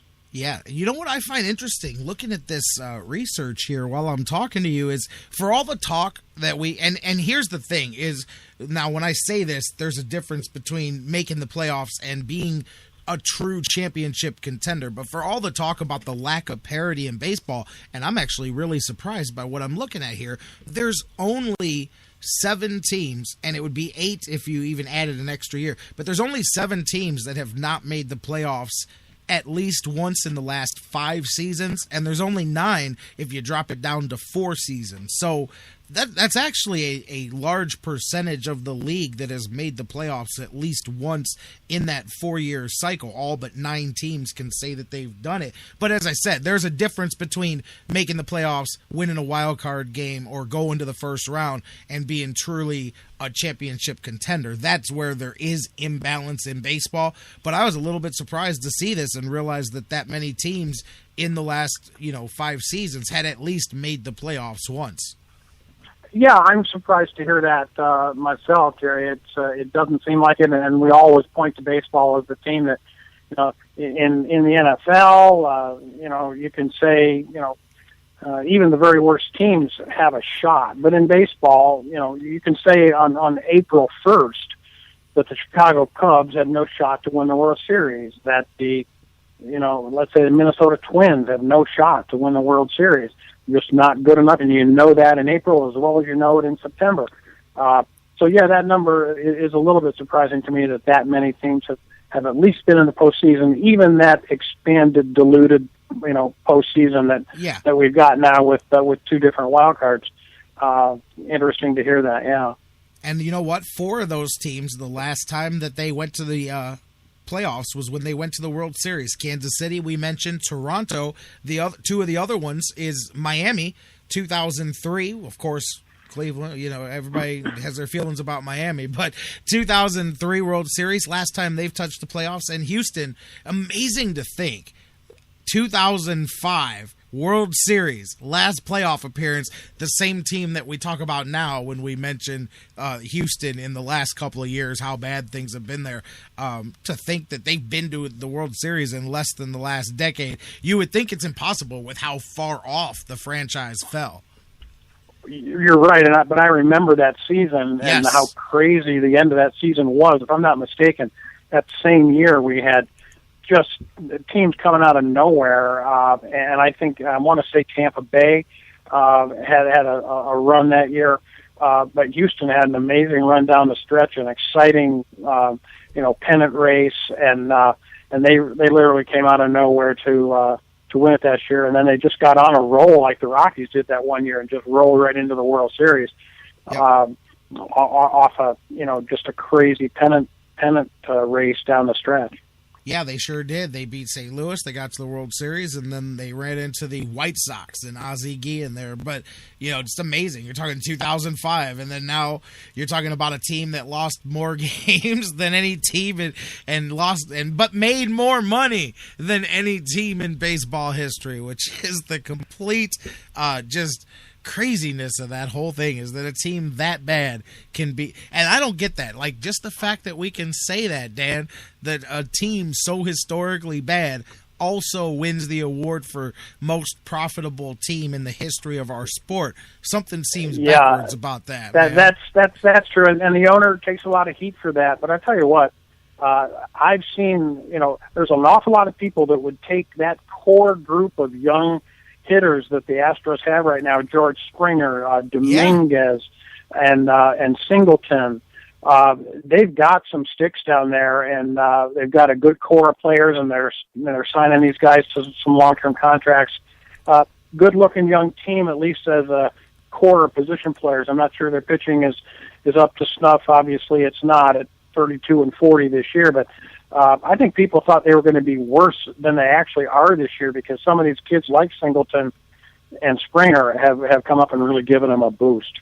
Yeah, for sure. They're practically playing 500 ball at home. I'll be the one to tell you that they're playing a little bit better than I thought. I mean, yeah, they're 32-40, but even that is better than I think I would have. I think they're they're definitely in the right direction. Like, you can at least see that, like you said, some of those prospects that they've gotten over this whole process here appear to be panning out for them, but still a lot of work to go. And pitching is the key, as we know. That's still and I'm with you, what Kansas City is going to have to worry about here throughout this here. But I mean, look at the Central just stays locked up here. Kansas City and Detroit, and then Detroit comes out of that, and they're gonna have Cleveland here, and it's gonna be a dogfight throughout the thing, man. And this thing is going to. It really is. I think the starting pitching, we always talk about that, and the team with the best starting pitching is the team that you can almost always pencil in. And that's the funny thing is that's the reason that Detroit was the odds-on favorite. Yeah. But it's also the reason that they are in an absolute tailspin right now, because Scherzer gives up 10 runs or something yesterday. Verlander gets hammered the day before, and it's not a one-time thing. Verlander is right now has a losing record, I believe, and a ERA around 5. Scherzer's having a good year, and Porcello has really helped him out. But their starting pitching, frankly, in the last 20 games has not been good. It's the reason that they are struggling and that they have squandered all of what was at one time a 9 or 10 game lead in the division. They were 27-12 at one point in the season, and I think I read the other day that they're 9-20 or 9-19, something like that. Since then, it hasn't been good over the last 25 games or so for them, and it's been their starting pitching that's been faltering, interestingly. Yeah, and you know what? Looking at the division, too, I mean, Kansas City is the only team in the Central right now with a plus run differential of the division. Everybody else is on the minus side in the red when it comes to the number of runs scored versus number of runs allowed, which is interesting. The other division that has that same pattern is the East. Toronto, the only team in that division. But just interesting to see Kansas City thus far. And they're doing it on the road, too. They've got a better road record than they do at home. So they definitely are going to be in this conversation. I was going to say that most of that plus 18 run differential for Kansas City was picked up in the last 3 days. In the last couple games, yeah. But yeah, because I saw one time last week that all 5 teams in the division were had a negative run differential. That's what I was going to say. Before that, we were all negative, and that's amazing to see that, you know? Yeah, even teams with 500 better than 500 records. There's the Tigers 5 games over 500, and they've given up more runs than they've scored. So the Yankees are 3 games over 500, but they've got a minus 25 run differential. It just goes to show that when you lose, sometimes nowadays teams get shelled because there's so much more offense. Because very quickly, if you're having a bad night, what used to be a 4-1 loss can easily nowadays be a 10-1 loss. You know, so that's where a lot of that comes from. Yeah, I think that's true. And when teams get way behind, also, I except for the Indians, teams try to protect their bullpens from getting worn out. I noticed the other day that numbers 1, 2, and 3 in the American League in most appearances were Allen, Shaw, and Ashford. I think maybe the third one wasn't Ashford. No, it's Subchinski. Allen, Shaw, and Subchinski were 1, 2, and 3 in the American League in most appearances, like 36, 35, and 34 games that those guys have pitched, and no team has another player in the top 3. So, Tito rested him the other night, and good for him for doing it. But you got to do more than that to just kind of hopefully spread out the workload a little bit more, so those guys' arms don't fall off in August. Absolutely. That's why, Bauer going out there and eating up 120 pitches was huge. And, hopefully, and I said this the other day, I said it's one thing to say I'm going to let guys go longer, but if they're not putting on the performance, the guys have to be out there playing well enough to stay longer. But I do think that, we've reached the point in the season here where you can, or at least you aim to stretch these starters out a little bit long. You're going to have to. I mean, otherwise, this bullpen is just going to be absolutely toast. As you said, you cannot continue to have your three guys at the top like that. And I'm sure if you expanded that, you would see even more of the bullpen as you went down a few more slots on the list. You cannot do that. Tonight, another night, it'd be great to see Masterson be able to go out there and get you 7 innings deep. Make sure that you only need to go to the bullpen for an inning or two here tonight. It's easier said than done, but you've got to hope that they do that, because otherwise, either that or you've just got to keep the train moving with AAA. You're just going to have to continually be bringing up arms throughout this second half. Yeah, well, they did bring up Lowe, and the other thing, obviously, that is encouraging, and that was the performance that we saw from Carrasco the other night. Jeez, yes, huge. That was something that none of us expected. It was like you say, it was huge to get us, to be able to rest all of our 3 or 4 overworked guys and not have to use Axford and not have to use Lowe. I mean, I was a little surprised that he went with Carrasco the whole way, especially when he had Hamilton coming up there in the 9th. But Carlos got the job done, and boy, if he can be a guy that can be a late inning power arm for you, that just really helps set up Shaw and Allen to take some of the heat off those guys. And even if you're using Carrasco in the 7th, maybe the 8th once in a while, on a night when you can rest either Shaw or Allen or both, boy, it just makes you so much stronger, so much deeper. So I hope what we saw from Carrasco is a sign of things to come, and that he can bring it up there at 95, and he's got a wicked slider, and it really just is going to come down to whether he can consistently throw strikes, because that's been the problem with him. It's been command, and you want to make sure that you bring a guy in late inning situations is going to be able to consistently throw strikes, and he did that the other night, and let's keep our fingers crossed. Hope it continues. Absolutely. I mean, Ron called the other day and brought that up and asked if it was a confidence thing or what, but you can see that definitely the confidence is growing and building in him. I mean, he has had a really, since he's been sent down into the bullpen here and into this new role, he has just completely settled in, and he's getting stronger and it's got to be partly the mental. I mean, when you can finally stop worrying from appearance to appearance. Am I gonna pitch well? Am I gonna lose my job? Am I gonna do this? Am I gonna do that? He's found something he's doing well at. So at least for now, I would hope that continues. But it's got to be partly in the brain. I mean, he's feeling good about what he's doing, and for now, the results are matching the talent that he's got. Yeah, that's really good to see. He's been a guy who has been called a quote unquote a head case or whatever, fairly or not, in his career to this point, and you're right. The game is so much about confidence, and the nice thing about being a relief pitcher, you can get it in small doses. You don't have to go out there and throw 100 pitches and go 6-7 innings to have a success. A check mark in the positive box for that outing. You can come out and get a batter or two out or throw an inning, and boy, just to have a guy capable of going out there and getting a 2 1/3 or 2 2/3 innings save, just remarkable. Probably the first we've seen that this year, if I'm not mistaken. Oh yeah, absolutely. And I believe he's on 17 inning run now here of pitching incredibly well here, and like I said, his whole body of work since he's been down there, and hopefully that continues. Sometimes confidence is all it takes with these guys, and hopefully he can continue that, and that's going to be key. But that may be big too if he can step in the next 2 weeks even and give you another 2 inning or so run here and there. You can use those little breaks to catch the bullpen some rest and get them going. And Masterson's a guy that can do that. That's why I look at tonight and I go, man, I'd like to see him set the tone early, throwing those first pitch strikes, getting everything over early, because he's a guy that can, when he's pitching well, get you through 7 easily, but if he gets himself in trouble early, he also can come out after 4 or 5 innings, as we've seen, which is the last thing that this bullpen needs at this point in time.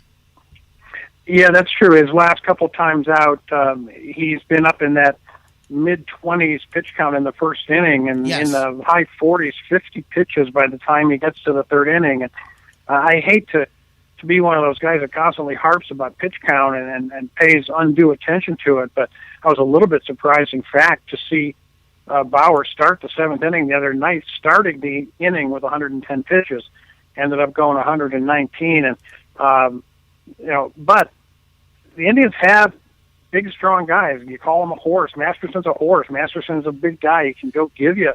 You shouldn't have to cut him off at 100 pitches and feel like you can't let him go longer than that. Bauer's a young pup as well, and McAllister's sort of the same kind of big, strong kid who shouldn't be on a 100 pitch count.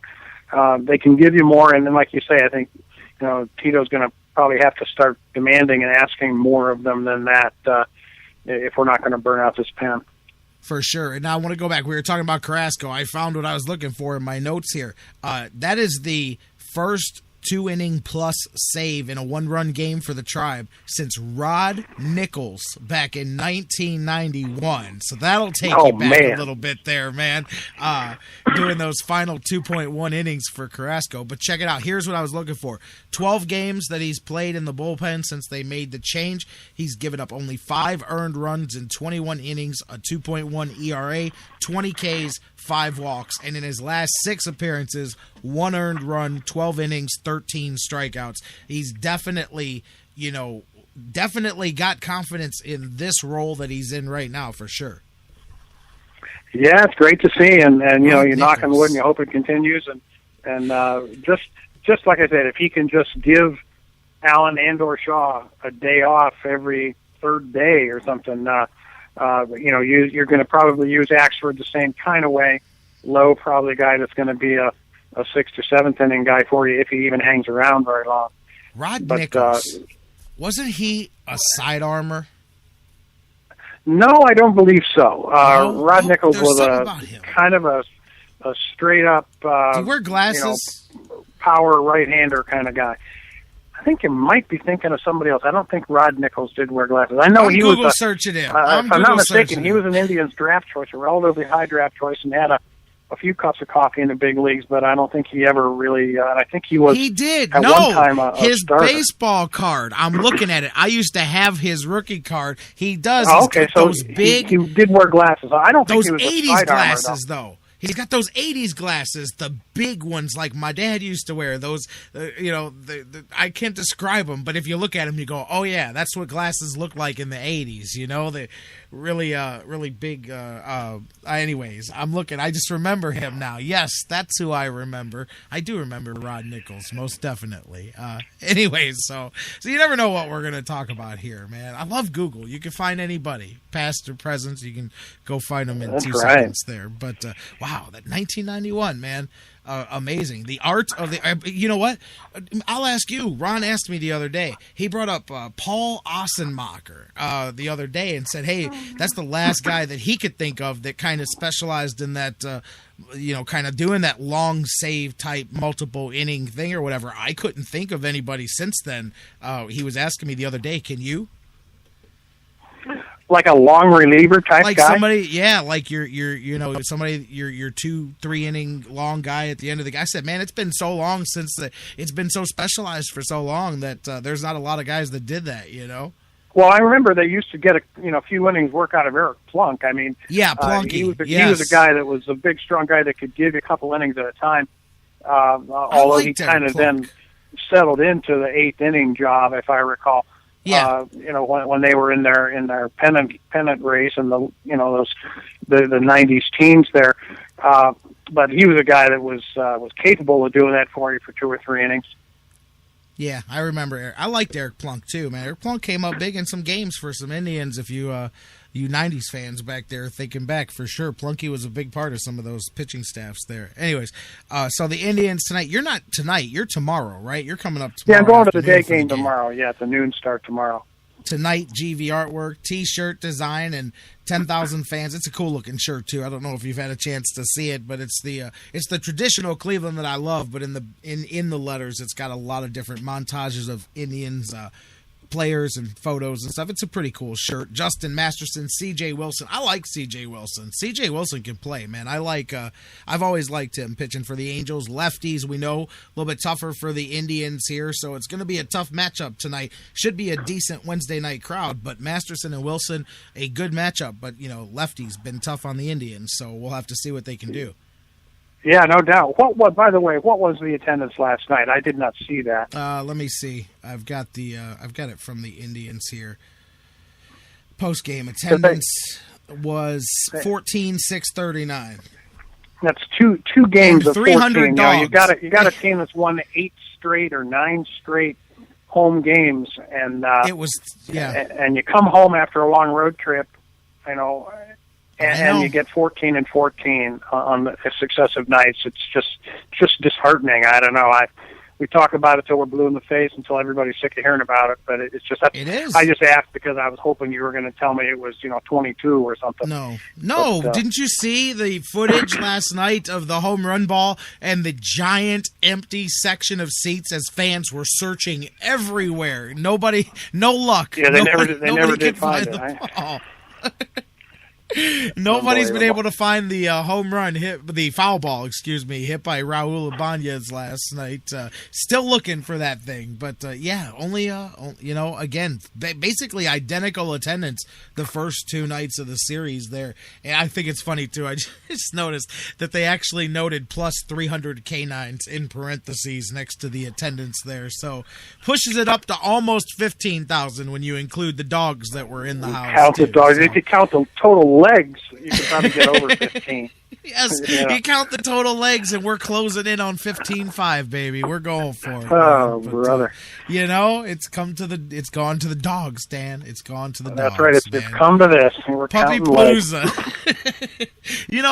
I've gotten a kick out of that. It was a couple years ago when teams started doing that, and I remember I think the captains might have done it actually before the Indians did. And I remember I was working with a guy who said, "Yeah, I'm taking my dog to the game," and I'm like, "What?" And it's obviously caught on everywhere now. Puppy nights, they've got dog nights at a lot of different events and stuff. But I get a kick out of that. Bring your dog to the game, Yeah, the first time they ever did it, I couldn't imagine. We were going on dog night. It just turned out that we had tickets for the Puppy Palooza or whatever it was, and you had no idea how they were going to pull it off, and I couldn't imagine. And then we got there, and of course found out that they put them all in one section, obviously, and I just couldn't imagine how they were going to allow dogs to sit in the seats with the fans, but obviously they reserve a section for them, and I guess that helps with the cleanup crew as well. And I'll tell you what, and I'm not using this as an excuse because the attendance has stunk, as we know, for most of the season, but there was the threat of weather. There were bad thunderstorms that did come in at certain points last night, and so maybe the attendance was tempered down a few thousand by the weather that was concerning people. But even if you give them that, you were still probably only looking at 17,000 or so each night. Even if you want to say that a few people stayed home because of the weather, because that last night thunderstorms were rolling in quick, and I wasn't sure if they were going to hit before the game. Turned out that they didn't hit them until the 9th inning, but so maybe, but still 17,000. I think we've got the same threat tonight as well. Do we not? Yeah, absolutely. All week, I believe there's threats of thunderstorms the rest of the week. I'm pretty sure. Yeah. So well, we'll have another excuse if we pull 15 tonight. So hopefully we can step it up here. And the day games, they don't ever do terribly well on those businessman specials on getaway days. So I don't expect anything over 16 or 17 tomorrow either. So it's a shame. They'll have to put another win streak together and try to whip up some interest, start getting some walk-up crowds. But it's sad. It doesn't speak well for the fan base. I'm the Indians, I'm sitting here going, of course, Detroit's got to come in on a bit of a losing streak here right after they fall out of first place. So, can anything else? We got thunderstorms over top of us. Can anything else make this less attractive for us this weekend here? Does Miguel Cabrera not want to show up for the series? Can we give anybody else another reason not to come out to the ballpark? But you know what? They will do. I do think, obviously, Saturday, Omar, I think Saturday will be a huge crowd. I think that will be the largest crowd of the season short of opening day. I have no doubt in my mind. Yeah, that's true, and it's just a shame that it's got to be a promotion to get people out, and it's got to be either Dollar Dog Night or Omar Vizquel bobblehead or whatever it is. To put people in the chairs. I don't know if that's something. Well, it's the Hall of Fame induction too. It's not just the jersey. They are doing right. induction, Yeah, it's an honoring of Omar. A lot of people come out just to see Omar, even if he is wearing a Detroit uniform. That's and that's sad enough in itself. But and who knows? Maybe people would rather come out to the ballpark knowing that Detroit's not playing well than if Detroit's coming in on top of their game. So who knows? And Detroit draws well anyway, and they bring a lot of people down from Michigan to the games as well. So there's all kinds of Tiger hats all over the ballpark as well.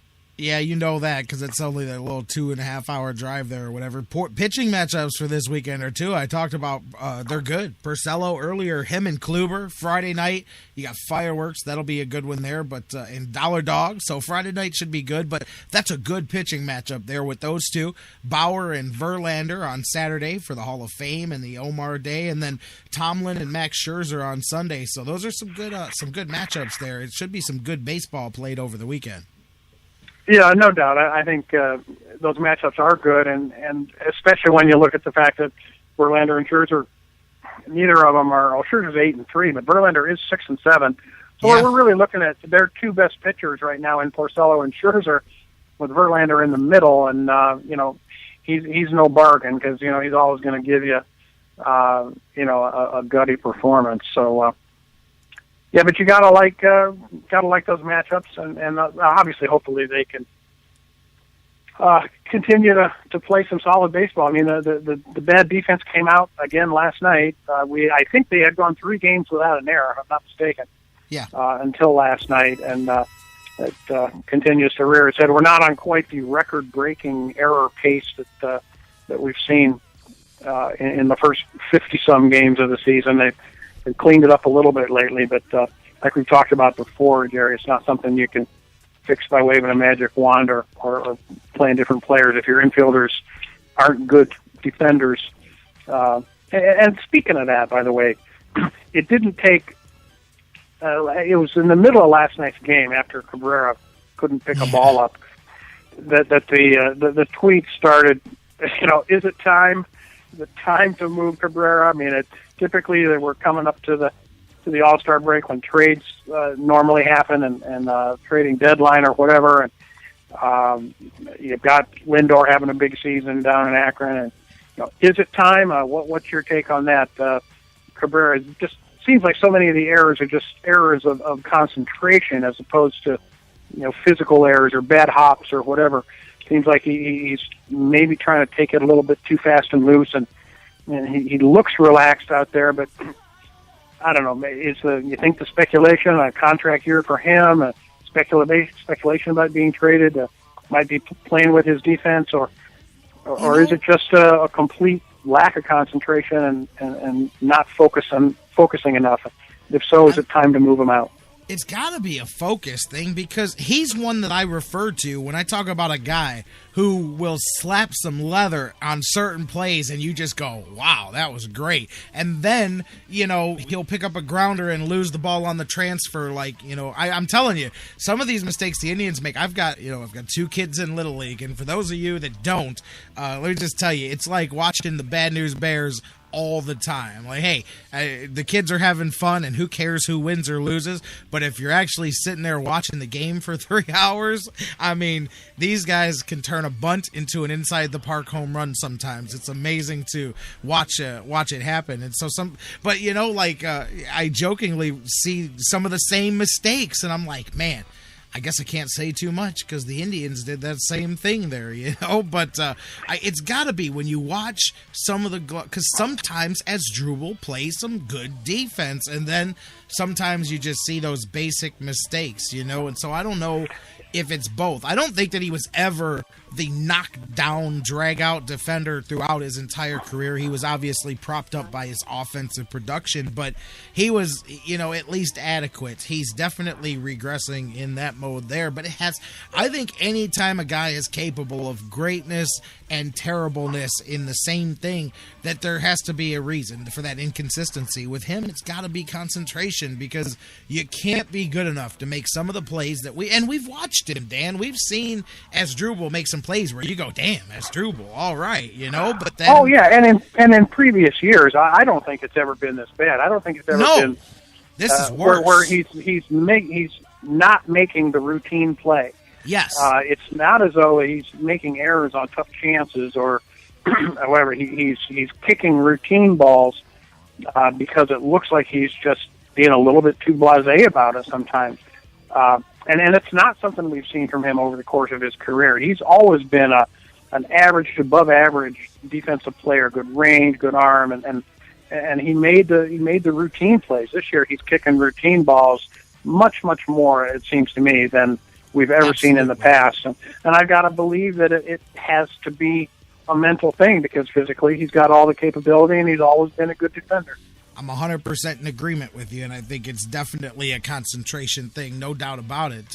Because, as you said, he's always been at least, adequate. This is clearly the worst defensive season he's had, and we're not even halfway through this thing yet. What's he up to? 13 errors, I believe, after last night's game? I'm not sure how many he had last year, but I don't think it was that many all last year. No, he's already passed last year, and I'll look that up as we're talking. But, he's already at 13 for the year here, and we're not even at the halfway point of the season. Definitely something to keep in mind there as well. The other thing, Brantley. Yeah, we haven't talked about that throughout our whole conversation here. I said yesterday that I thought, man, he probably needs a couple days off, and clearly the Indians, the minute they tried to work him out yesterday, it wasn't happening. They said, no, scrap this, because that really can be the difference between a couple of days off and a couple of months off if you do it wrong. So right now, concussion protocol in effect with Michael Brantley, and I haven't heard anything. I don't know if you have since we've been on the air. Has there been an update on Michael Brantley here this afternoon? I have not, and I haven't heard anything about the quote unquote concussion protocol with regard to him either. They said it was purely precautionary. They didn't. They thought he could have played. But he tried to warm up yesterday, and I guess just didn't feel well. I don't know. That could be completely unrelated, or it could be related. But and you always want to err on the side of caution, and with all the emphasis on that these days, and he's probably a pretty tough guy to keep out of the lineup if you ask him. And they pulled him yesterday. I haven't seen a lineup announced for today yet. And be interesting to see if he's in there tonight. They might sit him again, if no other reason than they're facing a left-hander, and they might want to give him on the basis of that and the injury just another day off before they bring him back. And I think I would too. I would err on the side of caution, no doubt about it. And looking at Asdrubal, I've got his stats here for his career. Last year, 129 games. 9 errors. This year, 13 through 64. He is on the actually, let's see, his worst season ever was 2012, 2 years ago. He committed 19 errors in the entire season, 136 games. He is a half a dozen off of that pace of setting his career worst, and we are a little over a third of the way through the season here. So definitely a bad defensive season. I mean, let's see. Prior to that, he's only had 2 seasons in his career where he's had more errors than what he's had already through 64 games this year. Yeah, so it's not just my imagination. No, it's not just your imagination at all. It is what it is. He's kicking the ball around, and who knows? I mean, you feel for the guy a little bit, because from the start of the season, it's been sort of a foregone conclusion that this is Asdrubal Cabrera's last year in Cleveland, and it's a contract year, and he's out there trying to impress the rest of Major League Baseball, if no one else, to basically chart the rest of his career from wherever it is that he goes from here, because Francisco Lindor is going to be the Indian shortstop next season, and most everybody knows that by now. So it's there is a lot of pressure on him, and he obviously is letting it get in his head a little bit. I mean, for that, I will say that you can see a little bit of an improvement, just since I've got his stats here looking from last year. Offensively, believe it or not, for as much as he struggled early on, he's actually on pace offensively to do relatively significantly better in many of the categories here. He's 30 points ahead of last year with his on-base percentage. He's 20 points ahead in batting average. He's on pace for couple more home runs. His RBI total, though, he's on pace for less RBIs than last year. So what he has done has not exactly been run producing stuff either. But and for the last couple of weeks, he's really been hitting the ball with authority. I mean, he looks a lot more confident at the plate. He's taken a few more pitches, and I just think he looks like a whole different player in terms of confidence at the plate, really from both sides of the plate, over the last 3 weeks or so. looks like a different guy than the player that we saw really struggle in the first couple months of the season. I agree with you. And Mike Brandenberry, he'll be with us tomorrow, and we'll talk to him about it. But his latest article on didthetribewinlastnight.com just came out this afternoon, or this morning, I believe, is it time for the Tribe to trade Asdrubal Cabrera now and strike while the iron is hot? Because he brought this up last week, that what we just said, he's had a window where he's looking like he's starting to hit the ball well, and whether that's a mirage or not, do the Indians want to let somebody else find out if that's a mirage or not? Do you want to sell while another team can go, hey, he's looked good, he's got himself together, let's make a trade? And I think that may be something for the Indians to think about, because earlier we were talking about, well, what is his trade value if you do want to trade him? At least now he's recovered a little bit of that trade value. So do you take the chance that he goes cold again and then you really minimize your market, or do you trust that you can make the move and have enough to, whether it's Lindor, Aviles filling in the gap, whatever you've got to do there, do you make the move? Because this is a good window if you're going to trade him. It's the best window he's had all season. Yeah, that's true. And if you're going to sell, you want to sell high. And I'm sure that they're having conversations with people as we speak about that without necessarily committing to anything. Yep. I think you do. You're not going to suffer defensively. You might suffer offensively, but you're not going to suffer defensively if you bring Lindor up. According to everybody that I've seen, and I've seen him play once or twice, he's major league ready as a defensive shortstop today. The only question is, will he hit? And he's a switch hitter like Cabrera, so you're going to have him in the lineup every day. And obviously, you'd probably play Aviles there once or twice, but he'll be your regular guy. And you can't expect a raw rookie, especially one as young as Lindor is, to come up and match Cabrera's offensive numbers early on. But at least you're going to have solid defense there, and so you're not going to suffer that way. But here's the thing: when you say match Asdrubal Cabrera offensively, I mean, what does that mean? Can you hit 230 at the major league level this season? Because if so, then I say you're better off, because you've probably got a better defensive shortstop, and you're getting the same offensive production that you were getting, with the difference being that you're preparing your shortstop of the future at the major league level. So I don't think there's a bad side to the trade-off, as long as you think that he can come up here and hit you 240. Yeah, and that, of course, we don't know. We Sure. really don't. Whether Lindor can do that just coming right out of the gate. We know he's a smart player. We know he's just sort of an instinctive ball player, and he's not going to hit for power that much. But who knows? We won't know till we try whether he can come up and even hit 240 at the big league level as a 21-year-old kid. How come nobody's fighting for Lindor like Johnny Football? Do we need to give him a nickname like Francisco Baseball or something like that, man? How come we don't have that going on? I think maybe we do. Maybe we'll have to come up with something. Have a little contest in the chat room there. Frankie Baseball. Frankie Baseball, man. Let's get him up here. We may see him sooner instead of later. I think we're definitely going to see him in September if we don't see him sooner. But I got a feeling that we'll be seeing Lindor a little bit sooner than that.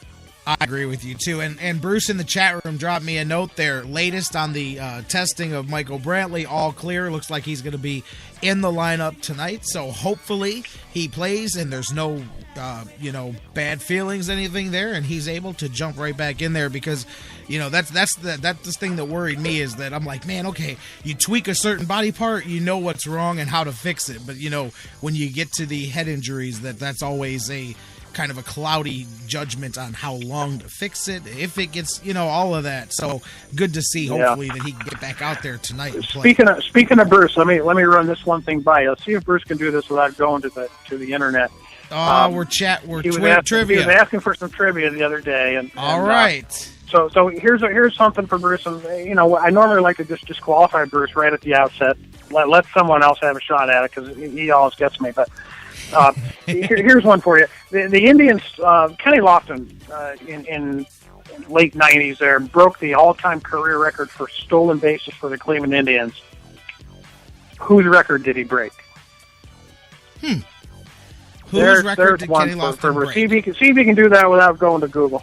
We're talking about the career, not a single season or anything like that, right? Career Indian stolen base mark. There it is. Lofton broke it in 96, and whose record was it that he broke? Whose career stolen base record on the Indians was it that Kenny Lofton broke back in 90? You said 96? 1996? I believe it was 96. Yeah, I believe so. All right. Give us the answer, and I'll have the answer for you when I come back, and we'll pick that up. Dan, great conversation all over the place. Didn't even get to I spent too much time talking about old-timers game, but I wanted to talk about the Buckeyes recruiting. They've picked up a few more guys, and a couple of some linebacker help here coming in. We'll talk more about that on Monday, and we'll talk some tribe and all of that. The Tigers series will be in the rearview mirror, so we'll have a good conversation on Monday. Sounds good, Jerry. Look forward to it. Man, did Bruce already have the answer in the chat room there? I just saw something pop up, but I didn't see it. We'll get you the answer when we come back. Whose career stolen base record did Kenny Lofton pass for the Indians back in the 90s, 1996. Dan Wismar, thank you very much. You guys can tweet with him at DWismar, by the way, on Twitter. He'll be back with us on Monday. We're going to take a break. We'll be back with you after this. We'll talk a little bit about Joe Haden, top 50 of the NFL's top 100 ratings. He's actually in the top 40. We'll talk about that. We'll set you up for tonight's Tribe game and so much more. Wrapping things up next here on the Sports Fix.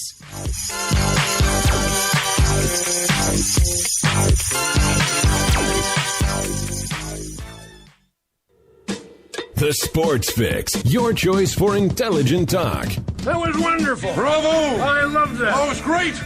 Intelligent talk. Well, it was pretty good. Well, it wasn't bad. Well, there were parts of it that weren't very good, though. It could have been a lot better. I didn't really like it. These guys must be on the wrong station. It was pretty terrible. It was bad. It was awful. It was terrible. Get them away! Hey, boo! Boo! The Sports Fix.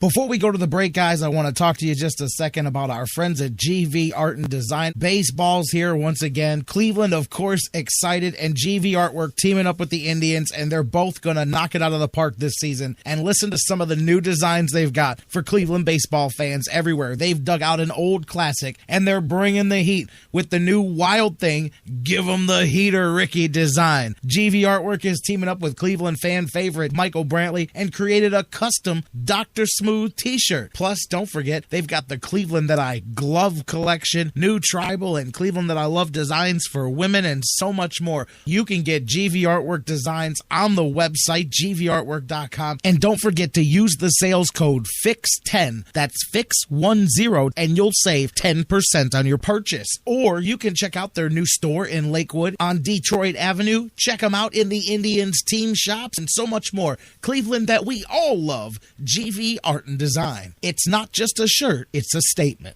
It's the Sports Fix. We'll be right back.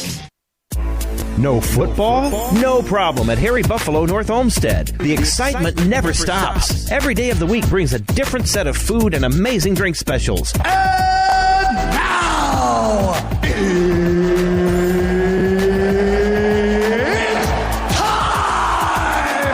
fans, Harry Buffalo North Olmsted is the home for every UFC pay-per-view live on the big screens. let's get it all!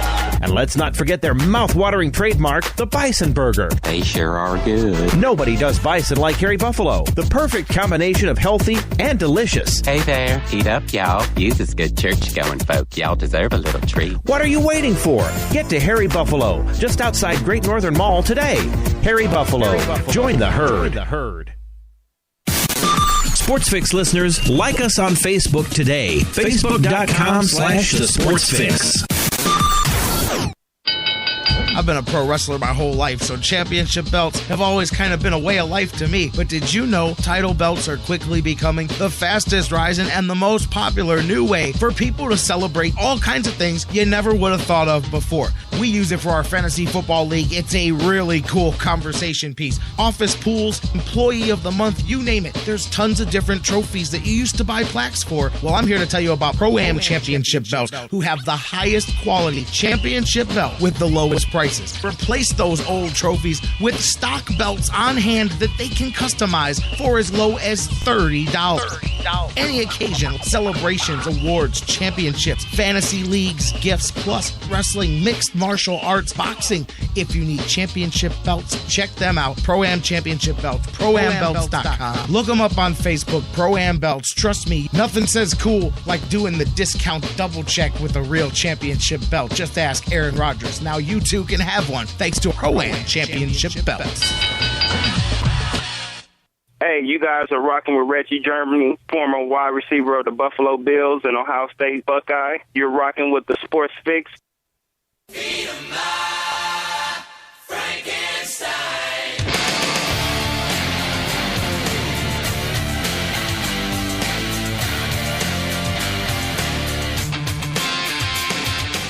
Welcome back to the Sports Fix Live here on the sportsfix.net, on Spreaker and Mixler and TuneIn and their radio apps, and of course on Digital Delay. Man, we are into that third hour. We cracked it. Oh man, what a show. Love it, man. I told you guys had a lot on tap today. Dan Wismar, what a great conversation. Hey, welcome back in as well. Listening on iHeartRadio, the world's largest internet radio provider, on Stitcher Radio and CarPlay and SoundCloud and iTunes, and all of you that subscribe on other platforms as well. J-Rocc, Jerry Myers back with you. Show rolling on. Phone lines are open. As a matter of fact, I've got a caller on hold. I'm going to go to the lines momentarily. 216-539-7535, or join the conversation on Facebook and Twitter. Facebook, feed the Frankenstein, baby. Facebook.com/The Sports Fix. Tweet what's at The Sports Fix CLE. I'm going to go to the phone lines in a minute, but first, let's go back to the trivia. Dan Wismar, not only a great conversation, but left us with some trivia in the chat room, a little challenge. He threw down the gauntlet to Bruce Wood, who is the trivia Zen master over there in the chat room. But Dan Wismar asked, who in 1996 did Kenny Lofton surpass to become the Cleveland Indians' all-time stolen base leader? And actually, that the guesses that I saw in the chat room, there were no correct guesses there. This was a good one because even I had to go look it up after he told me. Terry Turner, who played for the Cleveland Naps and Indians from 1904 to 1918. Terry Turner, at the time that he ended his career, was the Indians' stolen base career leader with 254 in 1996. Kenny Lofton passed that total, and then he was actually replaced in second place by Omar Vizquel, who's going into the Hall and being honored this weekend. Omar passed him up for second place in 2003, but Terry Turner was the Cleveland Indians' career stolen base leader, who Kenny Lofton passed in 1996. Thanks for the trivia question, Dan, as always, and nobody got the right answer to that one, including Bruce, and that's a rarity right there. So thanks again, you guys, and I'll tell you what, getting back into things here before I go to the phone lines, I saw tonight, I know some people, everybody's got different opinions about Joe Haden, but the NFL giving him some props tonight as they are ranking him. They've been listing their top 100 players heading into the upcoming season here, and they've been doing it 10 players at a time. The next group is numbers 40 through 31.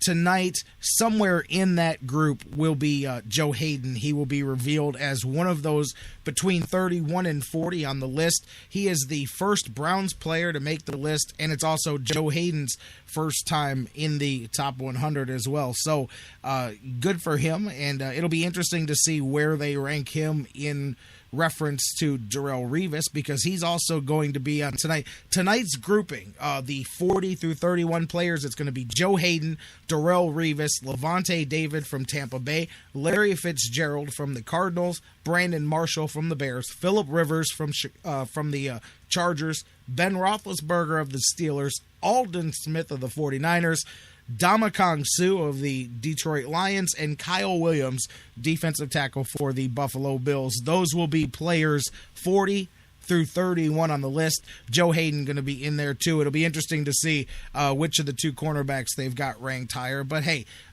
good to see. Listen, forget about the whole Browns, any of that for a minute. Just Joe Haden individually. I love to see hard work pay off for people. And regardless of what you think of how good Joe Haden is, whether you think he's up here or you think he's here or whatever, he's a guy who has worked, each year to improve. And he got him. Hey, listen, man, he was a guy who got himself suspended, who was being talked about just like, you talk about some of these other guys not being responsible, not being a leader. And I think he's worked pretty hard to I don't want to say recover, but to come back from that, and to get where he's at. So, with all the fluff aside of it, I just love to see when a guy works hard. And I can tell you, knowing, and listen, he's one of the guys, and you can say what you want, but he's one of the guys who the players that I do talk to off the field love for his work ethic and for his leadership in the locker room. Joe Haden really is very highly respected amongst the other Browns players. So, it's cool to see that be rewarded, and it'd be interesting to see as be interesting to see too. I mean, clearly you got to think that in the top 30, Joe Thomas will probably be in that grouping as well. So there should be at least 2 Cleveland Browns players in that ranking. I can't see. You know what? I guess if this is based off of last season's statistics, then I could see an argument for Josh Gordon based off the argument of what he did last year, but I don't know based on his situation as well whether I'm interested to see because I don't know if this listing is more just based off of what they did last year or what they think the guy will do next year. So he could possibly be in that discussion going. I do think Joe Thomas. I think you'll at least have 2 Browns players when that's done. I can't see room for a whole lot more, especially when the team has to improve as much as they do. So, but hats off there. Cool to see hard work pay off. And again, Joe Haden is one of the good guys, and he's a guy that I was harsh on a couple of years back too, because I can't stand to see a guy pass up on opportunity and give things away when you have it right there. Like I know how small the window of opportunity is to succeed at certain things, and I know how rare the opportunity is to have success meet hard work and it pay off. So I hate to see people throw that stuff away. I just can't stand it. So it's good to see that little bounce back there from him, and good to see him get a little bit of credit for it there. I'm going to go to the phone lines. Caller, you're next up on the Sports Fix. Jerry, my God, come up for air, my man, please. What's up? How is it, my man? Hello. Oh! I thought there was the rest of that question. I thought you were going to say, "How is it that something?" No. I'm doing I was saying, how is it, my man? Jerry, come up for air. You can talk for extended periods of time and not even take a breath. You're amazing. I'm like the fish that has evolved to where. My God, you're like Aqualung. Well, thank you very much. Faster than Vince McMahon, but that's another story. You know why? I'll tell you why. I will tell you why. It's because of in my wrestling career, and I'm not talking about before the match or after the match, but during the match, I talk trash from bell to bell while I'm getting beat up, while I'm beating the guy up or whatever. So what it did was it just gave me that super talking cardio to where I could literally, be jumping up and down here and I can keep talking through it. So I guess that must be it, man. But I'm like, I liken it to being a salamander. I can go underwater for long periods of time. I was about to say you're Aqualung. Oh, hey, how you doing, brother? Since you're the one that brought it up. Yeah. When you were wrestling, yeah. Did the referees tell you it's time to go home, or did you kind of know when it was time to go home, or was who basically told you? Was it someone back in the gorilla room that told you? Depends on where you're talking wrap about. Wrap it up. Depends on where you're talking about. Yeah, in WWE and TNA, absolutely. The word comes through.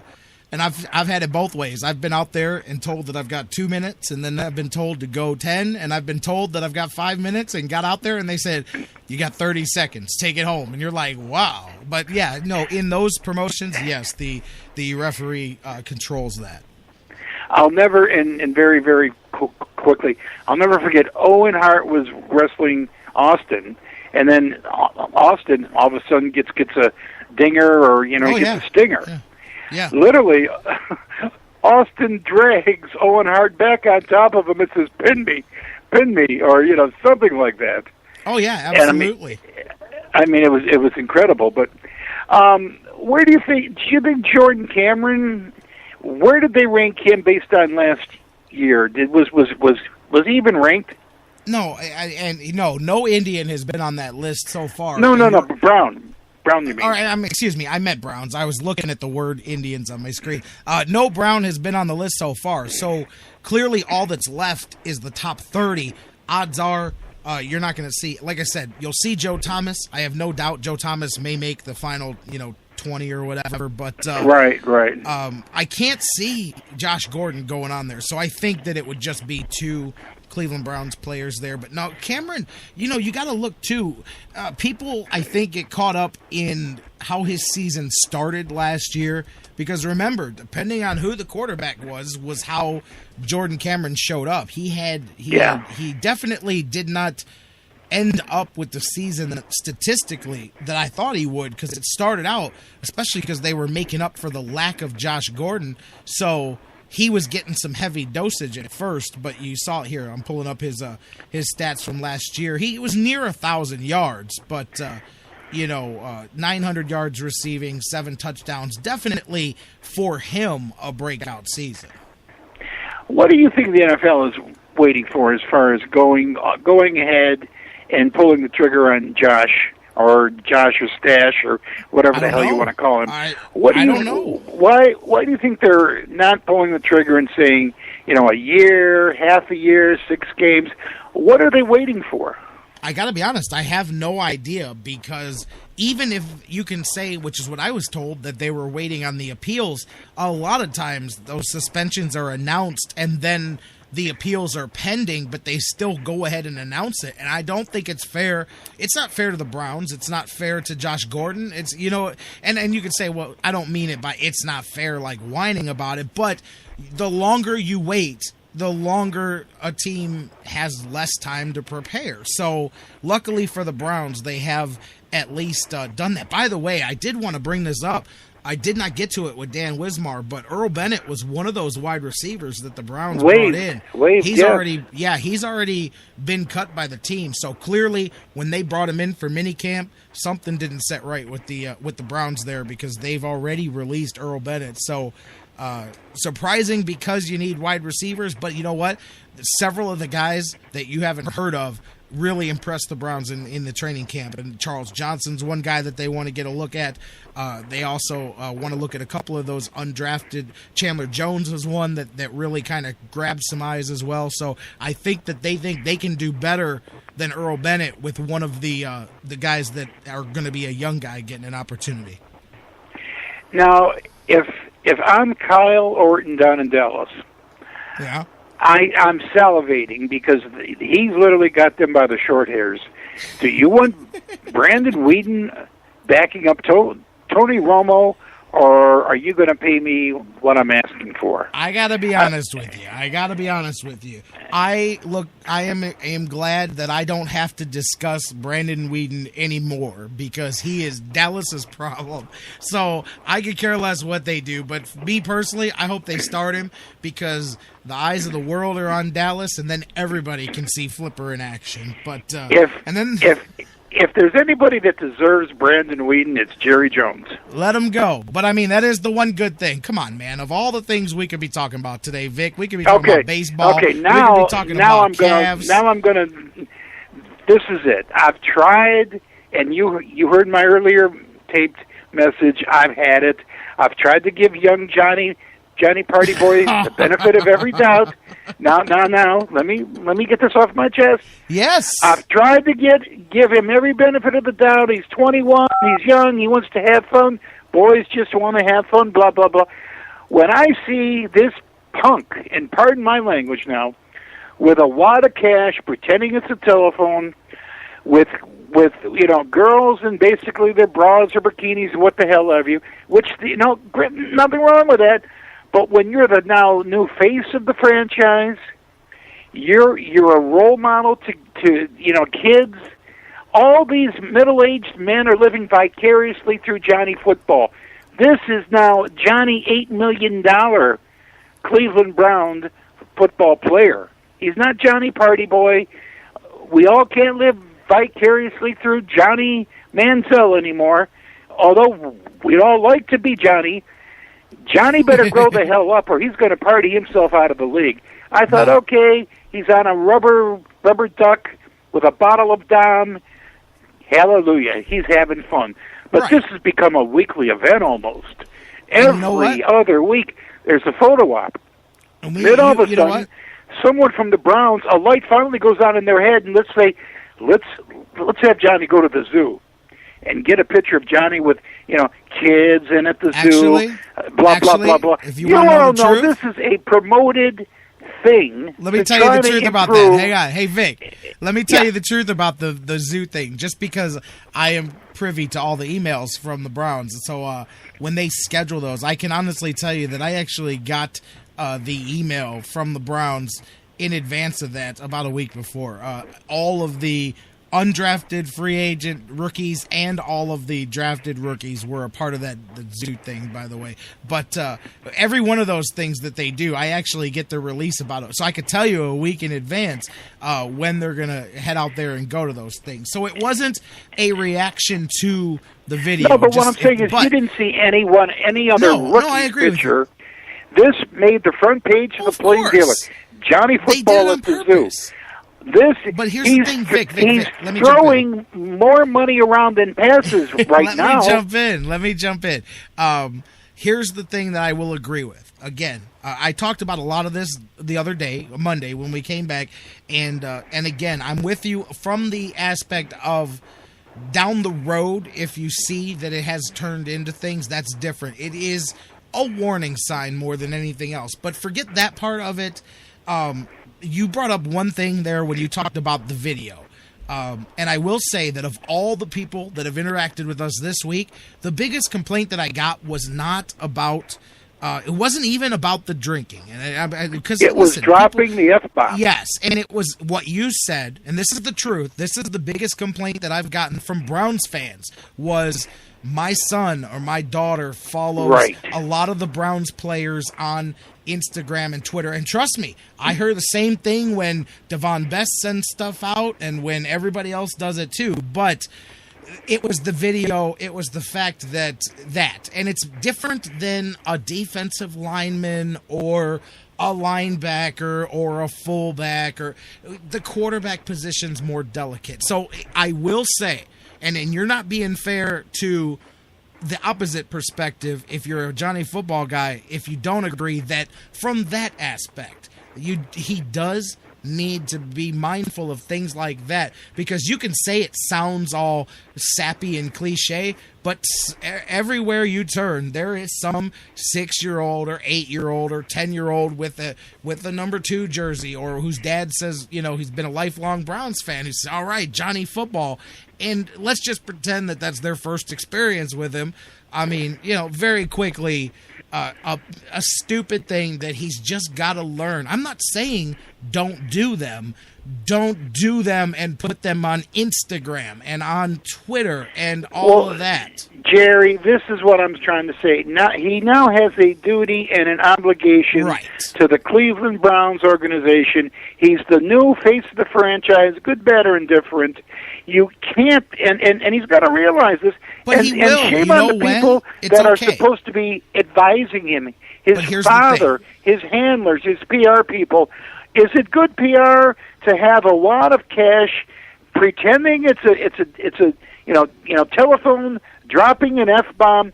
Doesn't anybody have any control over this kid? He's running amok. He's, like I said, this is not a good role model, and I agree with Brady Quinn. It's time for him to tone his act down. How does this play in the locker room when this kid, 21, has this blatant sense of entitlement? Like, you know what? I got $8 million. I can party hardy. You tell me that he's not driving at night a little bit intoxicated. I would hope he's got sense enough to have a designated driver, because when he's going down 77, 71, 76 at the Turnpike, they're going to find him. And they're going to arrest him, and he'll be right up there with Josh the Stash. Vic, at the end of the day, seriously, Parts of what you say I'm 100% with. A lot of it has to play itself out, but regardless, I gotta tell you, because unless you think that he is gonna come and just hand deliver a trophy to Cleveland, the person that will be affected is him at the end of. Listen, he is going to.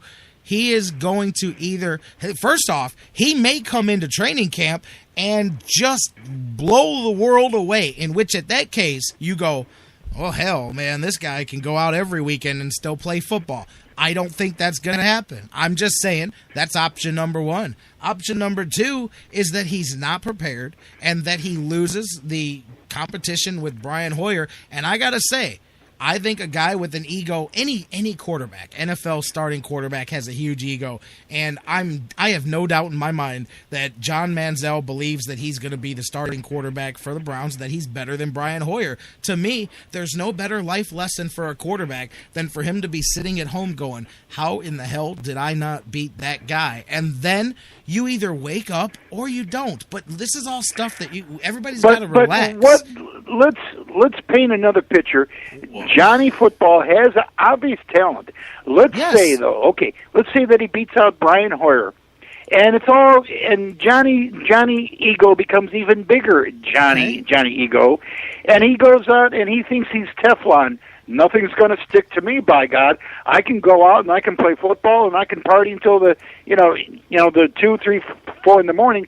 What if he gets all these fans all worked up? They win 2, 3 in a row under Johnny Football, and he gets his ass in trouble.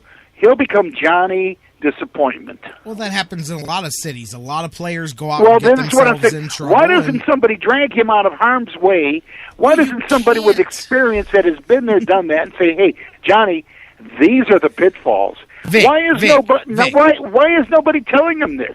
Vic, I got kids. You have kids. We have parents.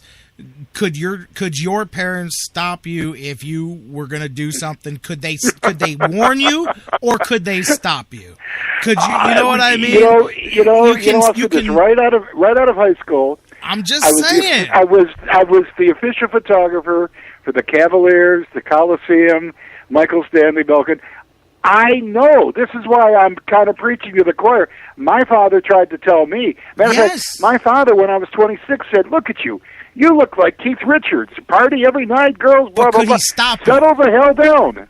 But he couldn't stop you. And you would go, yeah, Dad, I know. But you were going to go until you learned your own lesson. And that's the same thing here, in my opinion. But fortunately, I was never arrested. I was never in jail, blah, blah, blah.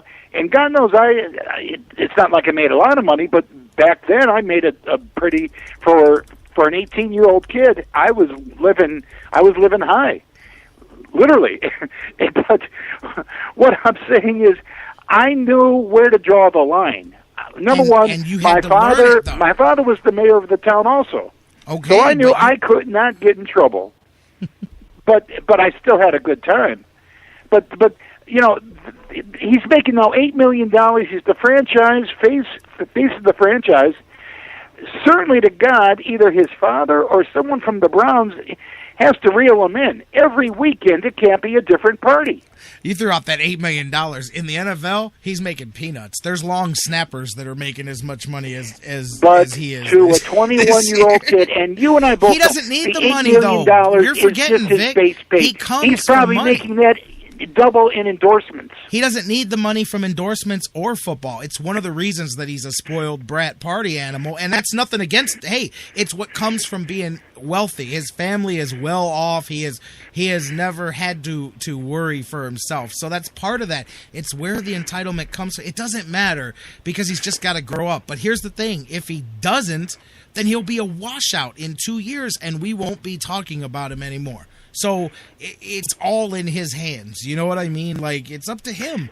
And since I'm not sitting here putting all my hopes on him, I will not be completely dashed if he doesn't work out. I will be pleasantly surprised if he does. And if he doesn't, it'll just be, well, kind of thought that was going to happen. Next up. I am so glad that we have Brian Hoyer right now as our first and main option, because I shudder to think if somehow he were to do good, something off the field is more apt than not to happen.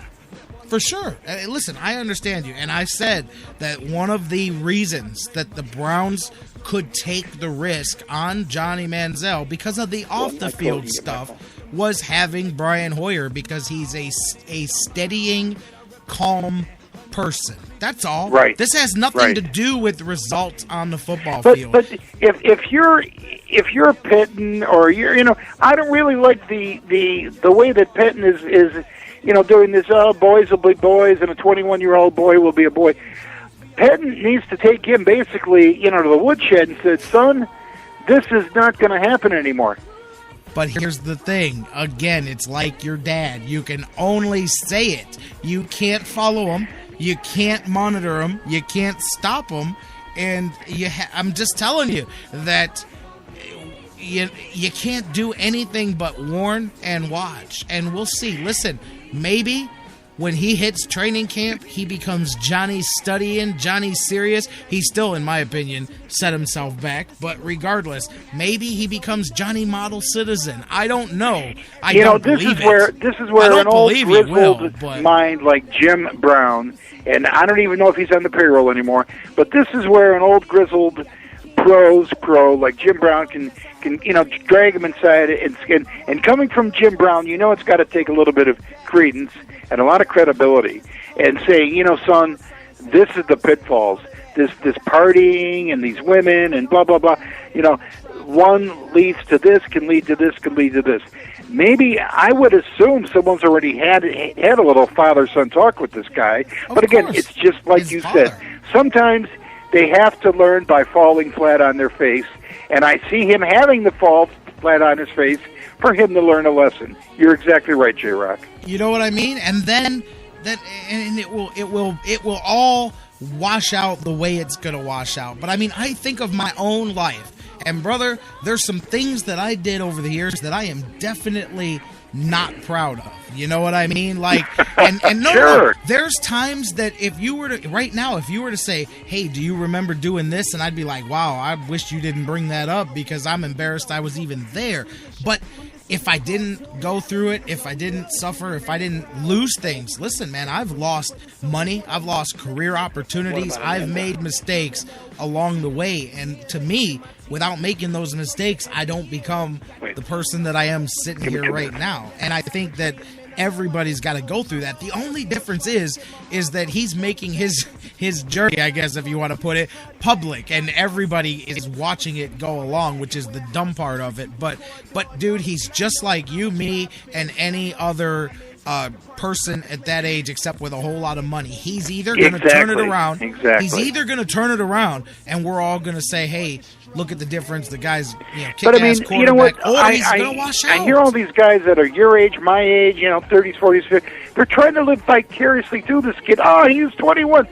That's just not it. They don't realize this kid is now a role model. Like you said, there are quarterbacks that are in high school that are at the exact same height, 5'10", 5'11", 190, 200 pounds, that say, "Wow, look at what Johnny Heisman's doing, and he still finds time to party, play with the girls, and blah, blah, blah." It's just not the good example that one would hope that he would set. True. And I understand that, and he will learn to change that, or else he'll just win so many games that nobody cares. Either way, we'll find out either way when they start playing some football, man. That's all I can say. I mean, I get you, and I'm with you on a lot of it, but at the end of the day, it's going to play out. It's going to have to play out. Nature takes its course, man. The strong survive. That's all I can say, man. Where, by the way, I never caught, where the hell is Brady Quinn? Is he in Kansas City now? Brady Quinn, yeah. Wasn't that the last place? Is he a free agent? I know that the last place he was there. I'll check real quick if he's on a roster right now. Kansas City or Chicago? No, he's a free I don't know agent. where the That's hell what I he's at thought. now. No, he's a free agent. Yeah, that's what I thought. Is he? Last place he was doing some camp work with the Rams, so he may come into training camp with them, but he's not under contract with them right now. So St. Louis is the last place he was at. Hey, where did the quarterback, the backup quarterback for the Buckeyes end up? The Arena Football League. Kenny Guyton. He's on the Los Angeles Kiss. He's playing for the Arena League. They offered him a small guarantee, and he thought that was better than taking a chance in a training camp. So he's going to go try to build his career there. I'm really surprised that he didn't go to some NFL camp. He went to 2 camps. He went to Buffalo and he went somewhere else. And he both of them decided not to sign him. And then he got, like I said, got the small guarantee. He could have went to a training camp somewhere, but he got a guaranteed opportunity to play and make a few bucks in the Arena League. And he figured his path to football would be better going that way than going the other way. So. Well, very, very quickly to wrap it up, the wrestling gods are now back. The Nature Boys back in the WWE. The main event for July 12th at Madison Square Garden, the Nature Boys are going to lead a pack of 10 against Triple H's 10. There you go. In the garden. Oh, there we go. My man, Vic, good conversation as always. Okay, buddy.